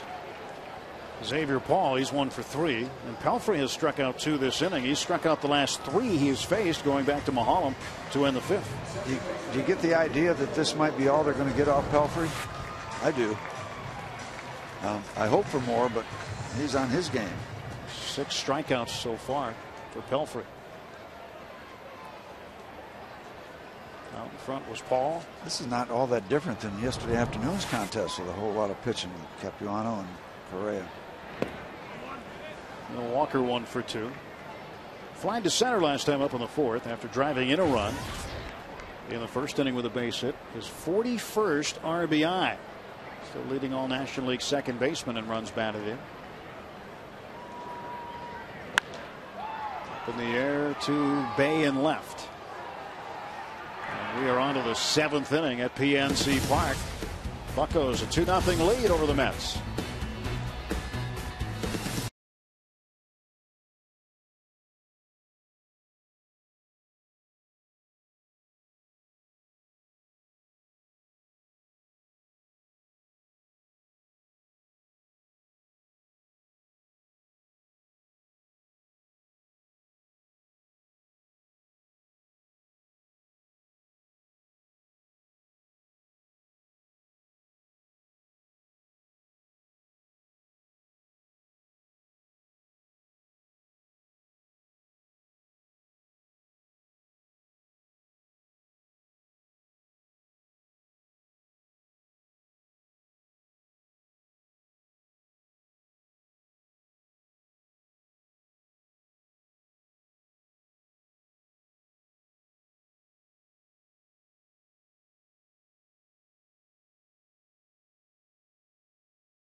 Brandon Wood, solo shot, second of the year.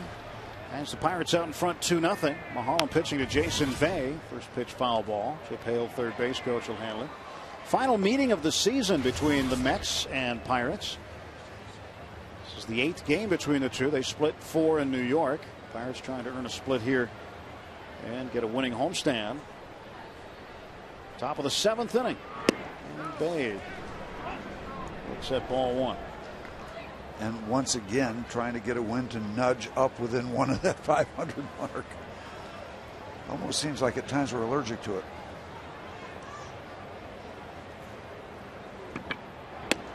Inside corner, good for a strike.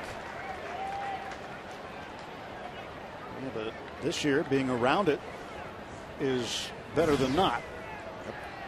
Manny Acosta, right-hander now, getting loose for the Mets.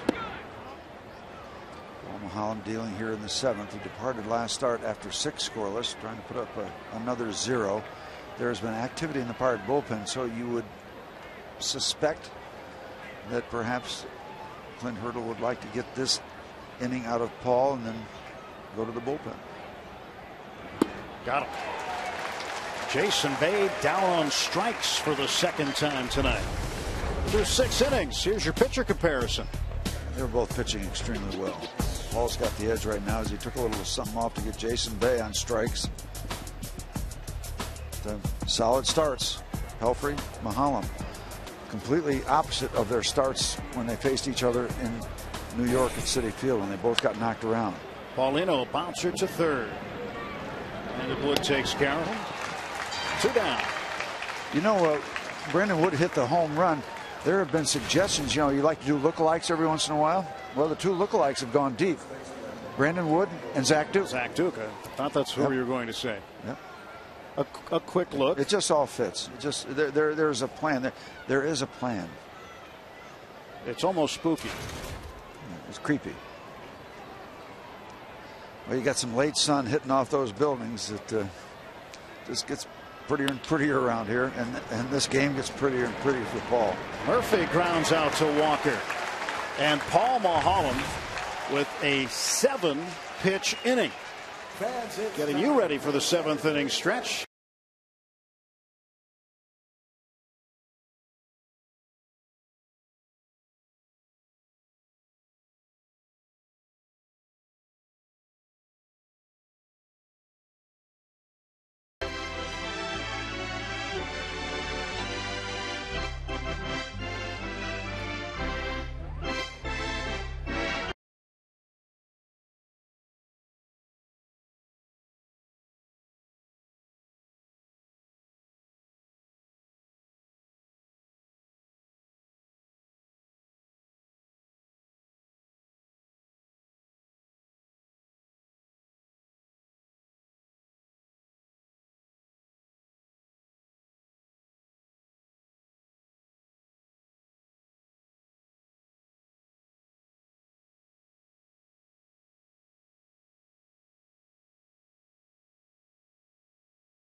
For sweeps, should they bring bananas for splits? Absolutely. Absolutely. What else can you say? How else can you answer that text to the booth? Thank you for the question, Nick.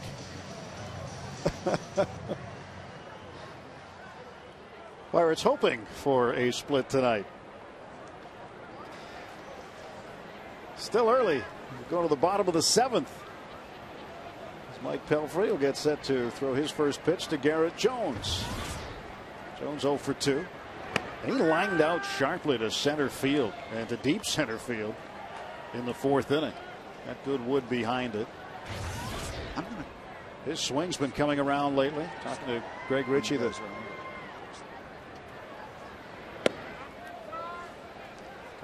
Greg Ritchie, the hitting coach, prior to the game about Garrett, says he's getting that barrel out in front of the plate again. Dragging a little bit behind in recent days. Late on stuff, and hoping to really get him going, especially with this road trip coming up.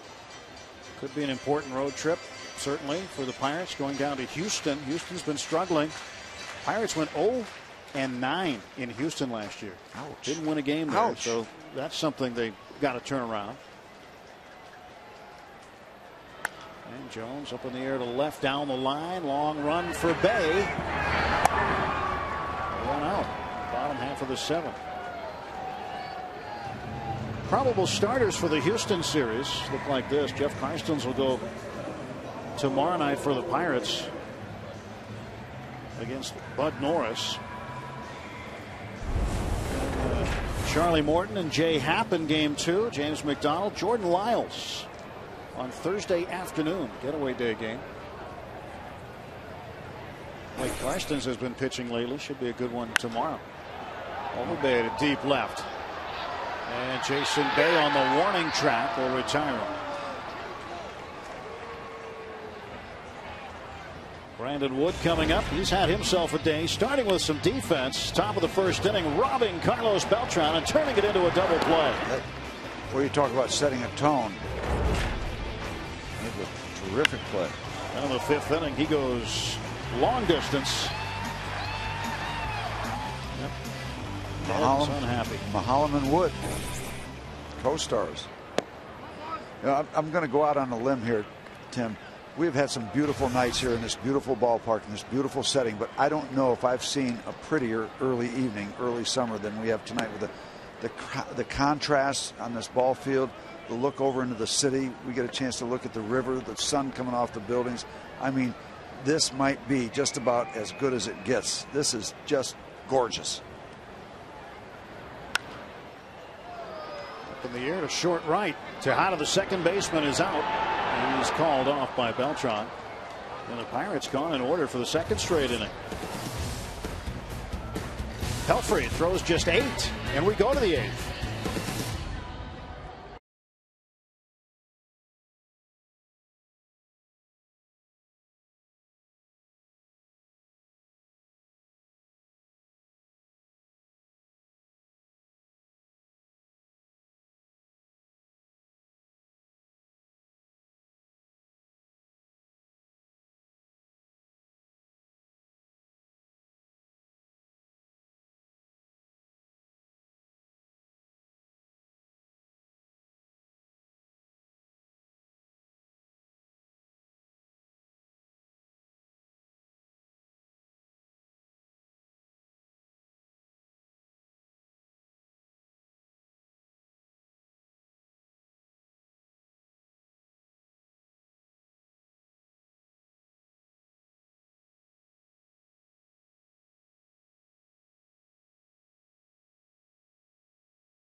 No score there in Houston with the Braves and Astros.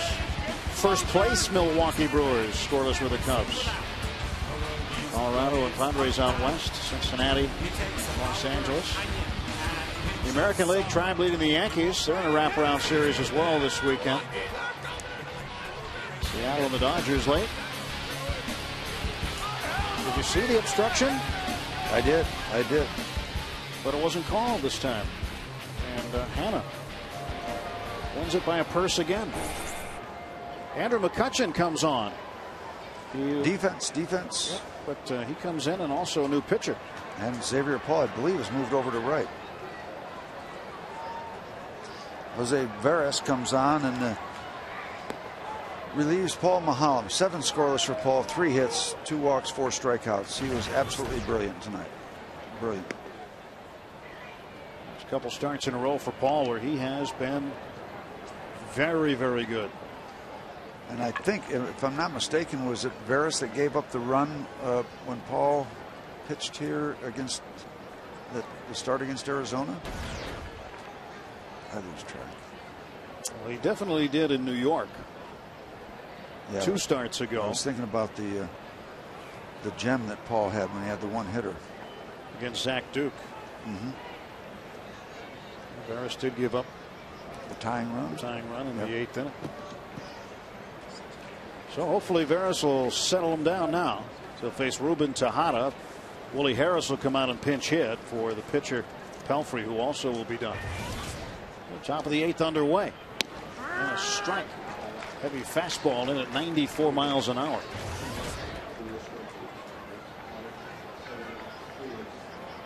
Pirates 31-33, 6 games back in the Central Division to start the night.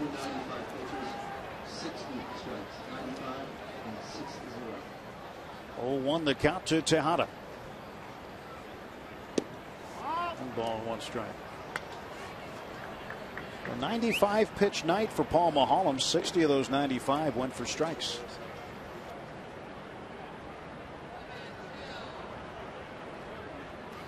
Tejada 1 out of 2, had a single in the 5th.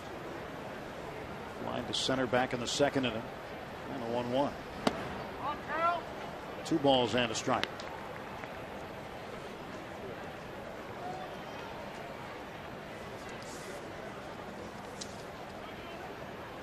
Willie Harris came up with a pinch hit in yesterday's game in the 8th inning.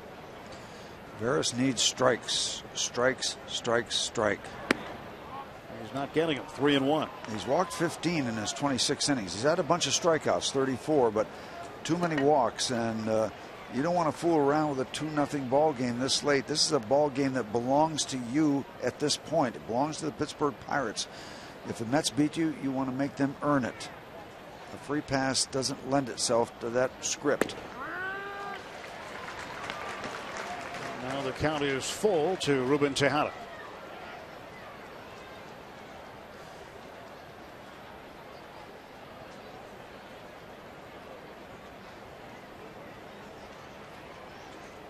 Nobody on, nobody out for the Mets.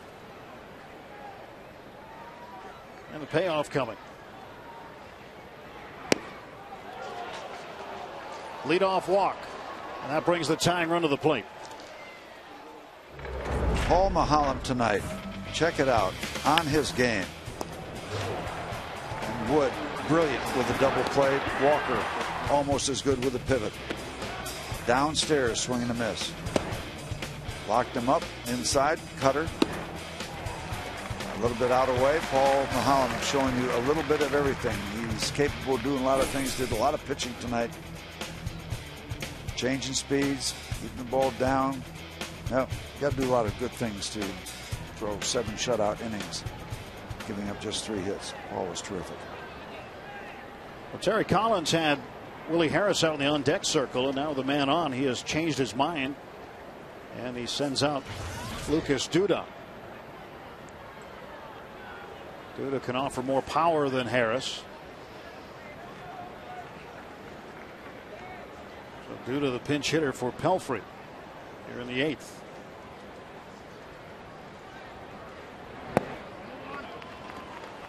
Starts him off with a ball. This just doesn't have a good feel to it right now, and you hope that Jose can get it together and get it together quickly. You want to preserve this ball game. It's been too good. Tejada off of first base, stretched by Veras. A 1-0. 2 balls, no strikes. Tim Wood back up. He was heating up earlier. Also Tony Watson. You got a switch hitter, Jose Reyes, on deck. He's perhaps the most dangerous guy in the game currently. Ray Searage will get out there and talk to Veras, who has started off in an inauspicious manner.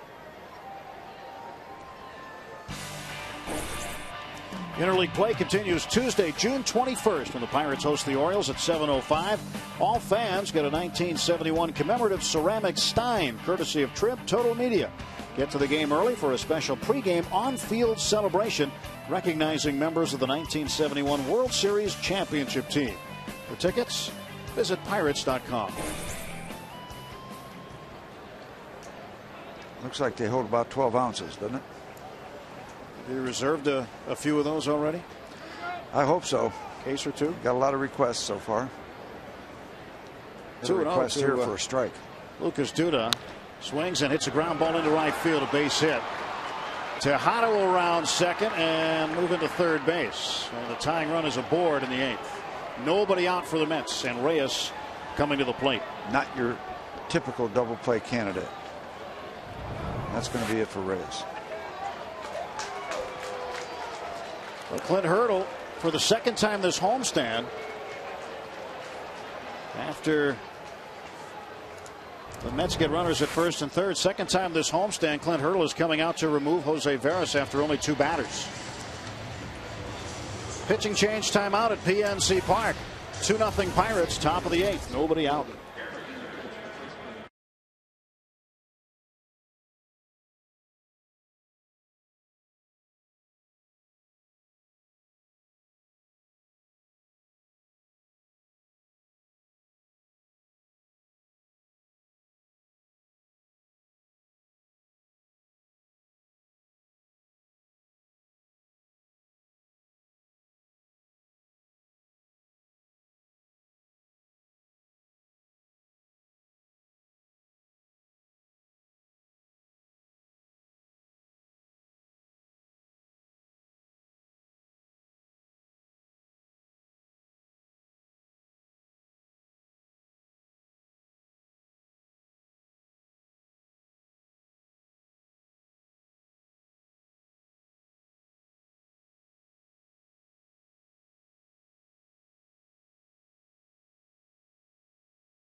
Paul Mulholland, brilliant start. And boy, I don't know about Paul, but I'm not in a good frame of mind right now, and I hope we can get out of this. We've got a little cushion with the 2 runs, but it's going to be a lot of work.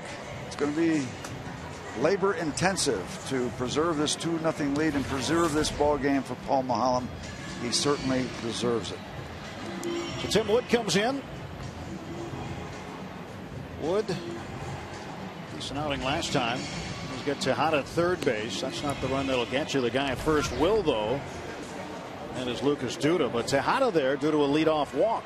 And you know what? They've got all kind of versatility with Jose Veras. I mean, he can bunt the ball. He can bunt for a base hit. He can push the ball just to get the runner over. But if he bunts at all, you better have your act together. Jose Reyes 0 for 3 tonight. Tim Wood jumping right into the fire. Reyes greets him with a line shot to left field, and Jose Tabata comes up with a catch. They've got a double play opportunity here as Brandon Wood will throw on to first base. And why not appeal third here?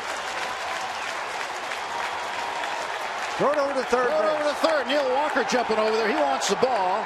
There's the throw. Had a chance for the triple play, didn't they, originally? No, they're not going to give it to him. Well, that certainly cleans things up, doesn't it? At the cost of a run. I'm wondering if they were going to go to third base after Tabata makes this nice catch. I guess he tagged. So make sure the double play that cleans things up. Wow, the tie works. Perhaps. Still work to be done. That's a good catch by Tabata. Put the glove under the ball. Put the glove between the ball and the ground.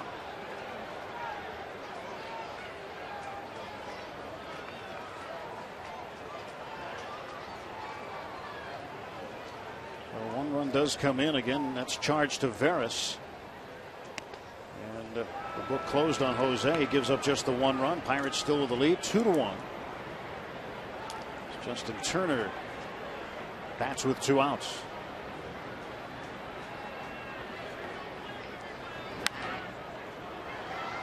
Foul back, 1-1. Mets with the top part of the order at the plate. Jose Veras with that line out, going 0 for 4. And that's certainly a recipe for victory if you can keep that guy off the bases. Well, you were about 2 inches away from really being in the stew. And Tabata made the catch and turned everything upside down.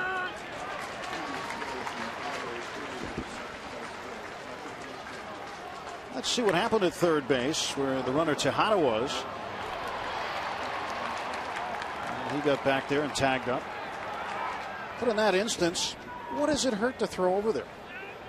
Just for the heck of it. Well, not, if you throw over there originally, then the guy might be able to get back to where he was supposed to be at first base. Well, I mean, after you get him at first.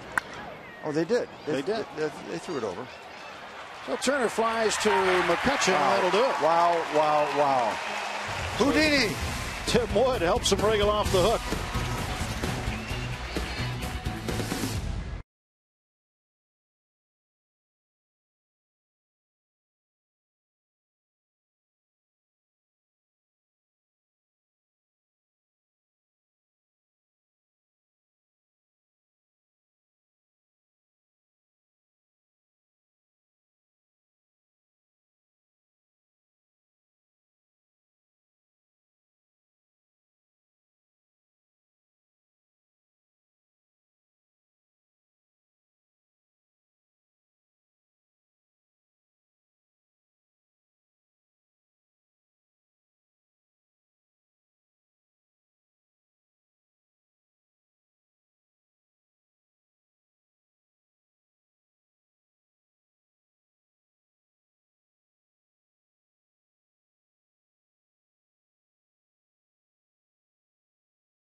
pick in this year's MLB draft. Get an inside look at the newest Bucko and see how the team's previous top picks have performed. It's Inside Pirates Baseball MLB Draft Show, Friday at 6 on Root Sports. Neil Walker driving in the first run of the game. Brandon Wood getting a home run. And here is Mike McHenry to start things off. As Jose Reyes lined into a double play. Started by that man, Jose Tabata. You know, we've had a lot of stuff going on for a 2-1 game, haven't we? We certainly have. A lot of things happen. A lot of action, a lot of quick plays. So McHenry, who made his major league debut with the Colorado Rockies last year in St. Louis against the Cardinals. It's a ground ball to the shortstop, Reyes. 1 out. Gets down the line pretty well, doesn't he?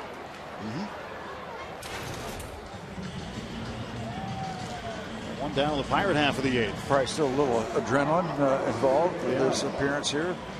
Getting his first start as a Pirate. Well, in that debut that he made, he struck out 4 times. And Mark Strittmatter was telling me that he beat his Rockies record. He said, I didn't know if it was a Rockies record or not, but when Mark debuted for the Rockies at Old County Stadium against the Brewers, he struck out 3 times in his big league debut.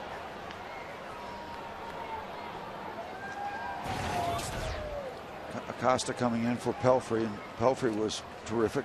2 runs given up in 7 innings, but he is still on the hook. Base hit for Cedeno.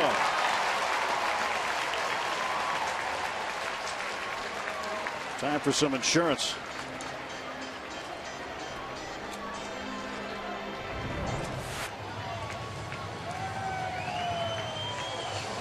Just hitting it where it's pitched.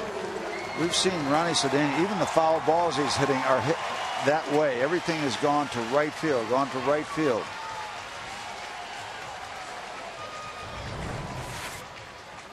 And now Andrew McCutchen with Cedeno at first base at the plate. Kutch did not start tonight. Came in as part of a double switch. This is his first at bat. He's riding an 11-game hitting streak. That's the longest by a Pirate this season. Good numbers at 289, 10 home runs, and 37 runs batted in. Not used to hitting in the number 9 spot. Couldn't pull the trigger. That's strike 1.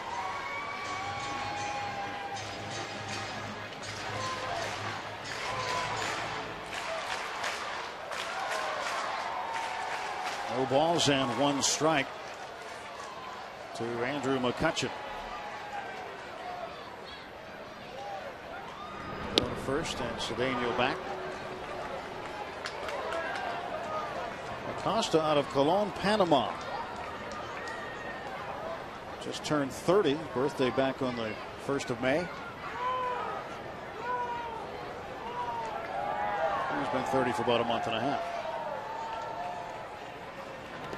In the dirt, blocked by Ronnie Paulino.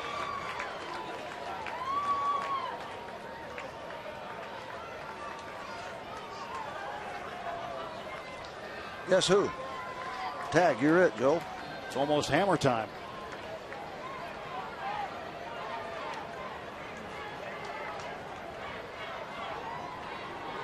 The pitch to Andrew McCutchen from Manny Acosta. And he's got a 12-game hitting streak. Well, he got a day off today, supposedly, but Clint Hurdle talked earlier today about the thinking in not starting Andrew tonight. It's a day off that we talked about for a while. He's sitting at 62 games, and he's redlining a little bit. The guys were laughing because it's they think it's a guaranteed win. Both games he sat, we've won. The hottest hitter we've got in June in the National League, and he's 6 for 12 off Pelfrey, so it makes all the sense in the world. Well, Clint Hurdle explaining why he didn't put Kutch in the lineup, but Kutch 6 for 12. Yeah, a little tongue-in-cheek there, perhaps. Yeah, a little tongue-in-cheek. And again, the ball thrown outside, and much like Cedeno did, Kutch going the other way for a single. Yeah, Pirates liking that. John Wayner likes that. He loves guys going the opposite field. under what is almost a full moon. Jose Tabata, a chance to drive in some insurance here. Hunter Pence of Houston with the longest current hitting streak.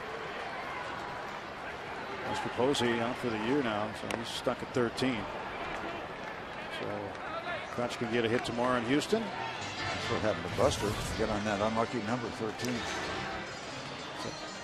Trichotexophobia, something like that. Don't like 13. How many hotels don't have a 13th floor because of that? There's a few. A lot, probably.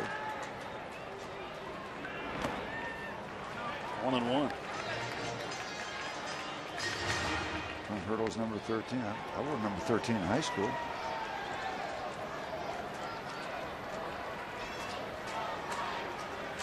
Cedeno wore 13 last year.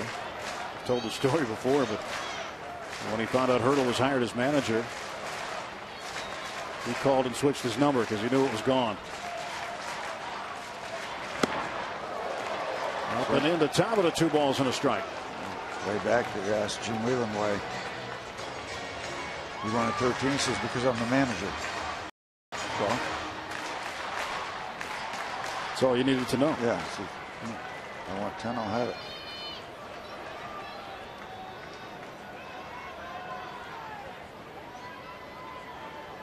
Acosta looks at second.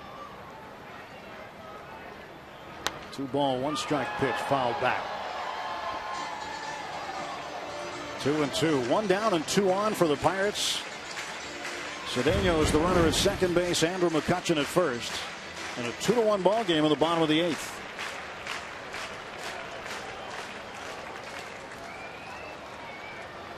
Jose Tabata at the plate with Xavier Paul on deck.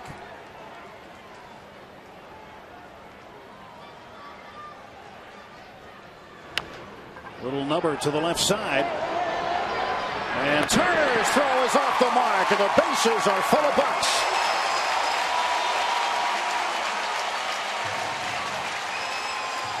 Speed certainly doesn't go into slump, does it? Jose Tabata.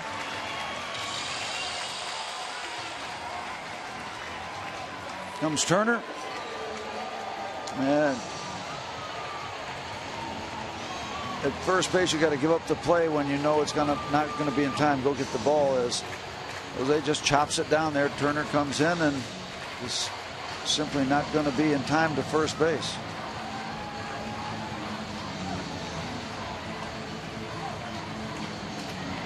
Cedeno careful to see if that ball gets away at first base or not.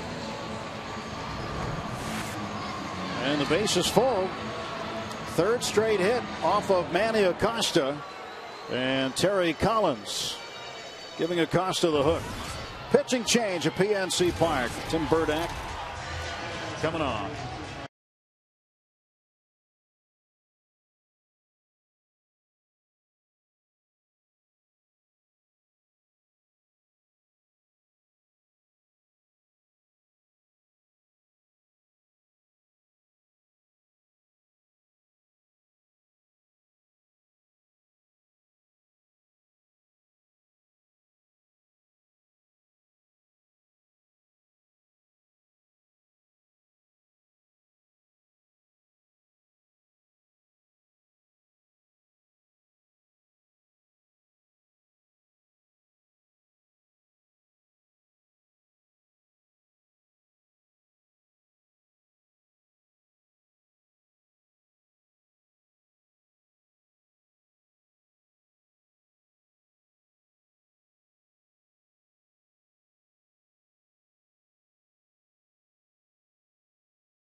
Against Cleveland, he now There's 3 games left in the homestand and 6 to go to get to 3,000. Zach Duke, his second bomb of the year. This one in Florida. D-backs leading the Marlins 12-3. And Hunter Pence, 2-run home run in the third. He's got a 23-game hitting streak now. Pirates taking on Pence and the Astros tomorrow. And Phil Koch of the Tigers, 6 1/3, 3 strikeouts, no walks. Tigers leading the Rays 1-0 in the 7th. The only other American League game going on right now. And a sad note today, Laura Ziskin, who was the co-founder of Stand Up to Cancer, passed away yesterday. Now, Game 3, the 2009 World Series during the 2nd inning. She directed a live national TV commercial starring everybody in attendance that night at Citizens Bank Park in Philadelphia, asking all of them to stand up to cancer. And they all waved white towels. Finished product was then televised to millions of people with a pretty clear message. She had a great career in Hollywood, producer of the Spider-Man movie franchise, among many other hits in a 35-year career. Sad day, sad day. So the bases are loaded with 1 out. And Burdack, the lefty, facing the left-handed hitting Xavier Paul, delivers a strike. 15 1/3 innings, 19 strikeouts. Burdack, a former Houston Astro. 28th appearance of the year. Trying to keep it to a 1-run game. He's got a challenge. 0-1. And now it's 0-2.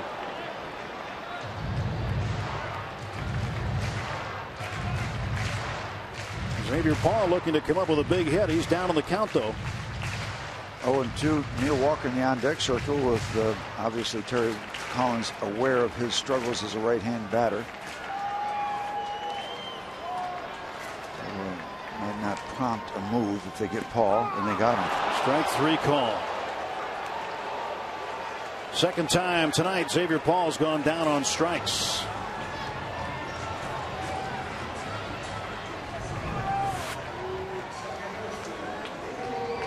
Big hook.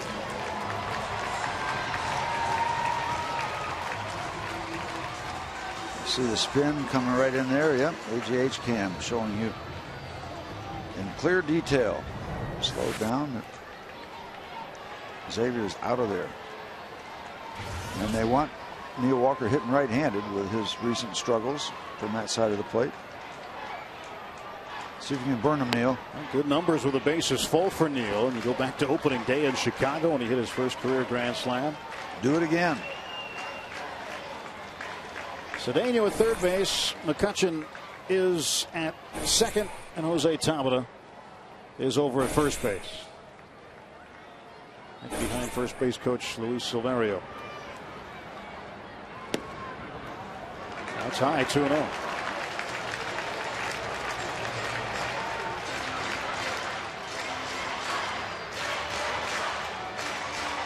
Well, Mr. Walker, you might be able to tee one up here. You might get that 2-0 fastball.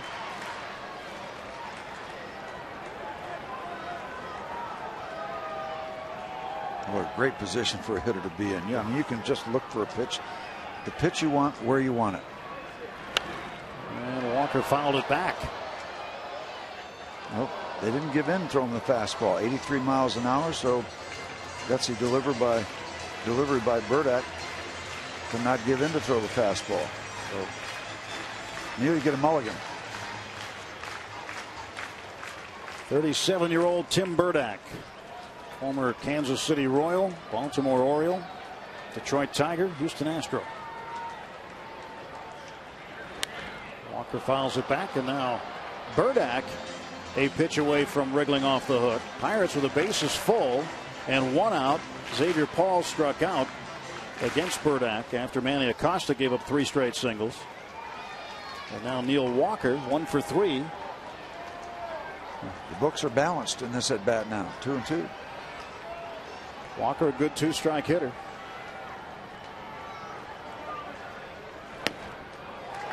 Oh boy. Oh boy. Showtime. Showtime. Crank up the carousel. Get the Calliope going. 3-2, 2 outs. 3 balls, 2 strikes. Bases full. The pitch. And Walker fouls it back. Do it again. Do it again. Remember the grand slam on opening day was on a full count too.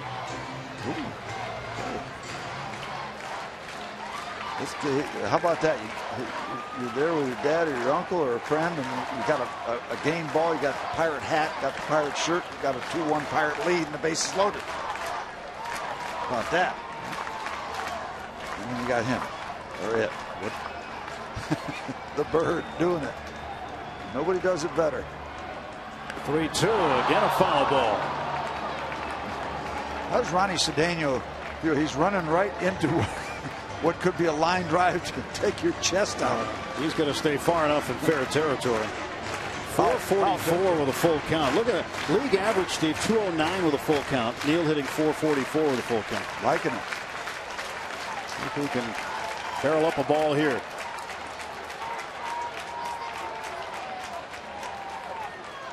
Joel Hanrahan waiting. Ball 4. And the Bucks get another run. 3-1 Pirates. Another ribby for Neal the hard way. Good at bat. RBI number 42 for Neal. And Cedeno touches home. McCutcheon down to third. Talbot over to second base. And Terry Collins taking Burdack out of the game.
And folks having a fun kind of a bonus night. Monday Night Baseball wraparound series, and the Pirates playing a good ball game. And this would be a nice way to finish up this homestand. Creeping toward that 500 mark. And you get this thing done tonight, and you reward Paul Mahalam. He's got some of that stuff coming. Former Bucco DJ Carrasco. He and his high socks on the hill. DJ went over to the Arizona Diamondbacks in a trade last year and then ended up with the Mets this season. Facing Matt Diaz. Looked like a cross-up. So Paulino will go on and get it straight after they had a meeting to begin his outing.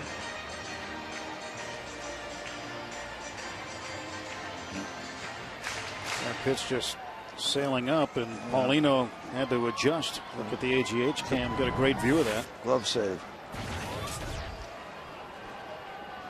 A 33-year-old DJ Carrasco.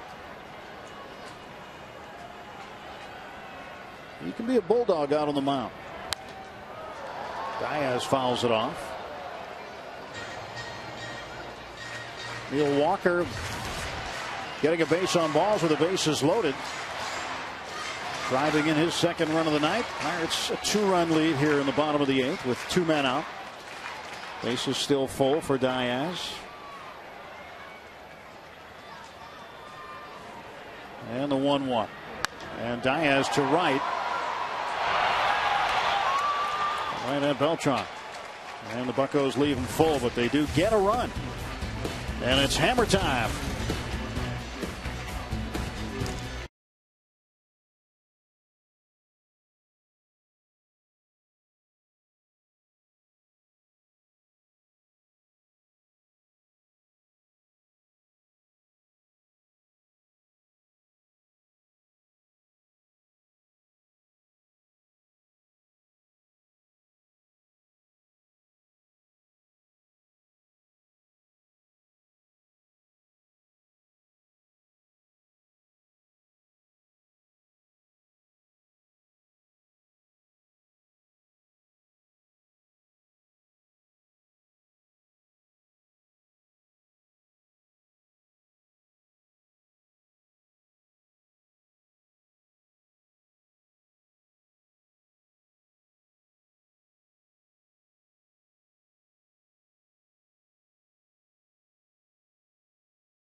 A postcard-like night here in Pittsburgh. Under almost a full moon. Joel Hanrahan looking for save number 17. Currently in the top 10 of saves in the National League. Houston Street, I believe, is on the top of that list.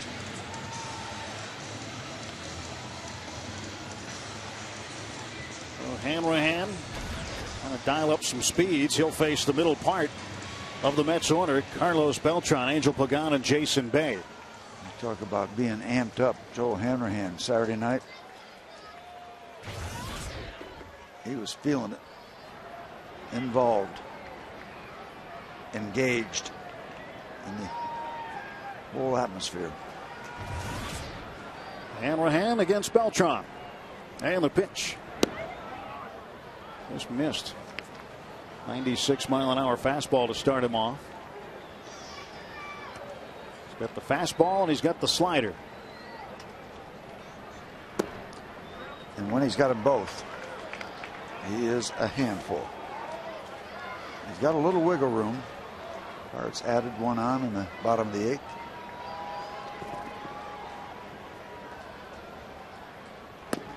Got the strike.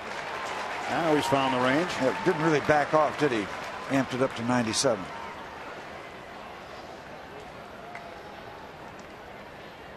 Two 2-1 to Beltran. Now it's 2-2.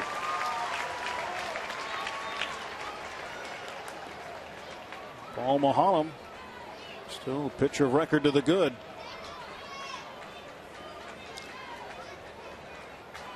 An outstanding night he had. Beltran fouls it back. And he has really put it together. Well, last 2 starts, 13 scoreless innings. Is that my math right? Been outstanding. 6 scoreless innings against Arizona. 7 scoreless innings tonight against New York. 3 outs away are the Pirates. And Beltran again, another foul ball. Let's see if I can guess right now. Paul came in with 3.39 ERA. I'm guessing he's down to about maybe 3.20, 3.21. I didn't have no real learning. No. 3.12. Well, I really didn't have any learning. 2-2. Hot shot to Walker. 1 out. 312 for Paul Mulholland. Way to go, 2-8. Hanrahan trying to put the hammer down on these Mets. With 2 outs to go. Angel Pagan, the hitter. Pagan 0 for 3.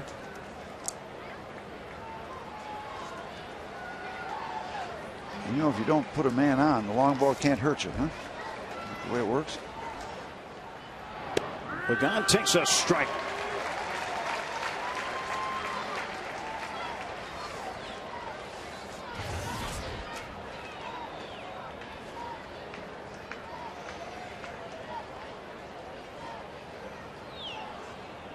The 0-1. Strike 2. High heat. You don't want to go upstairs on a regular basis to try to catch up with a 97-mile-an-hour fastball, especially when it's up high enough. You know, people say, well, you don't want to throw it high, but if you throw it high enough, it just makes it that much more difficult to catch up to. Chances are, if you do catch up to it, you're going to hit the bottom of the ball and it's going to go straight up in the air. Can't touch this. 2 men down in the 9th. Want to see it again? I do.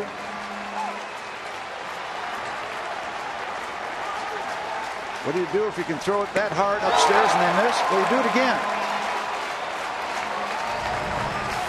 That's what Joel did. Jason Bay hits one high in the air to left field. Talbot on the track, and he's got it. And the Pirates have won it. Joel Hanrahan, his 17th save, saves it for Paul Mulholland. Mulholland goes to 3-7. Pirates split with the Mets and have a winning homestand at 6-4. What a nice way to finish up the homestand on a Monday night. Pirates come out and they beat a real good pitcher in Mike Pelfrey, but Paul Mulholland and his friends a little bit better. What a neat ball game. Great defensive play to start it out. And good stuff all the way. Outstanding job by Joel Hanrahan. Paul Mulholland likes it. The Pirates beat the Mets in the finale of this long homestand. 3-1 the final score. Pirates postgame coming up.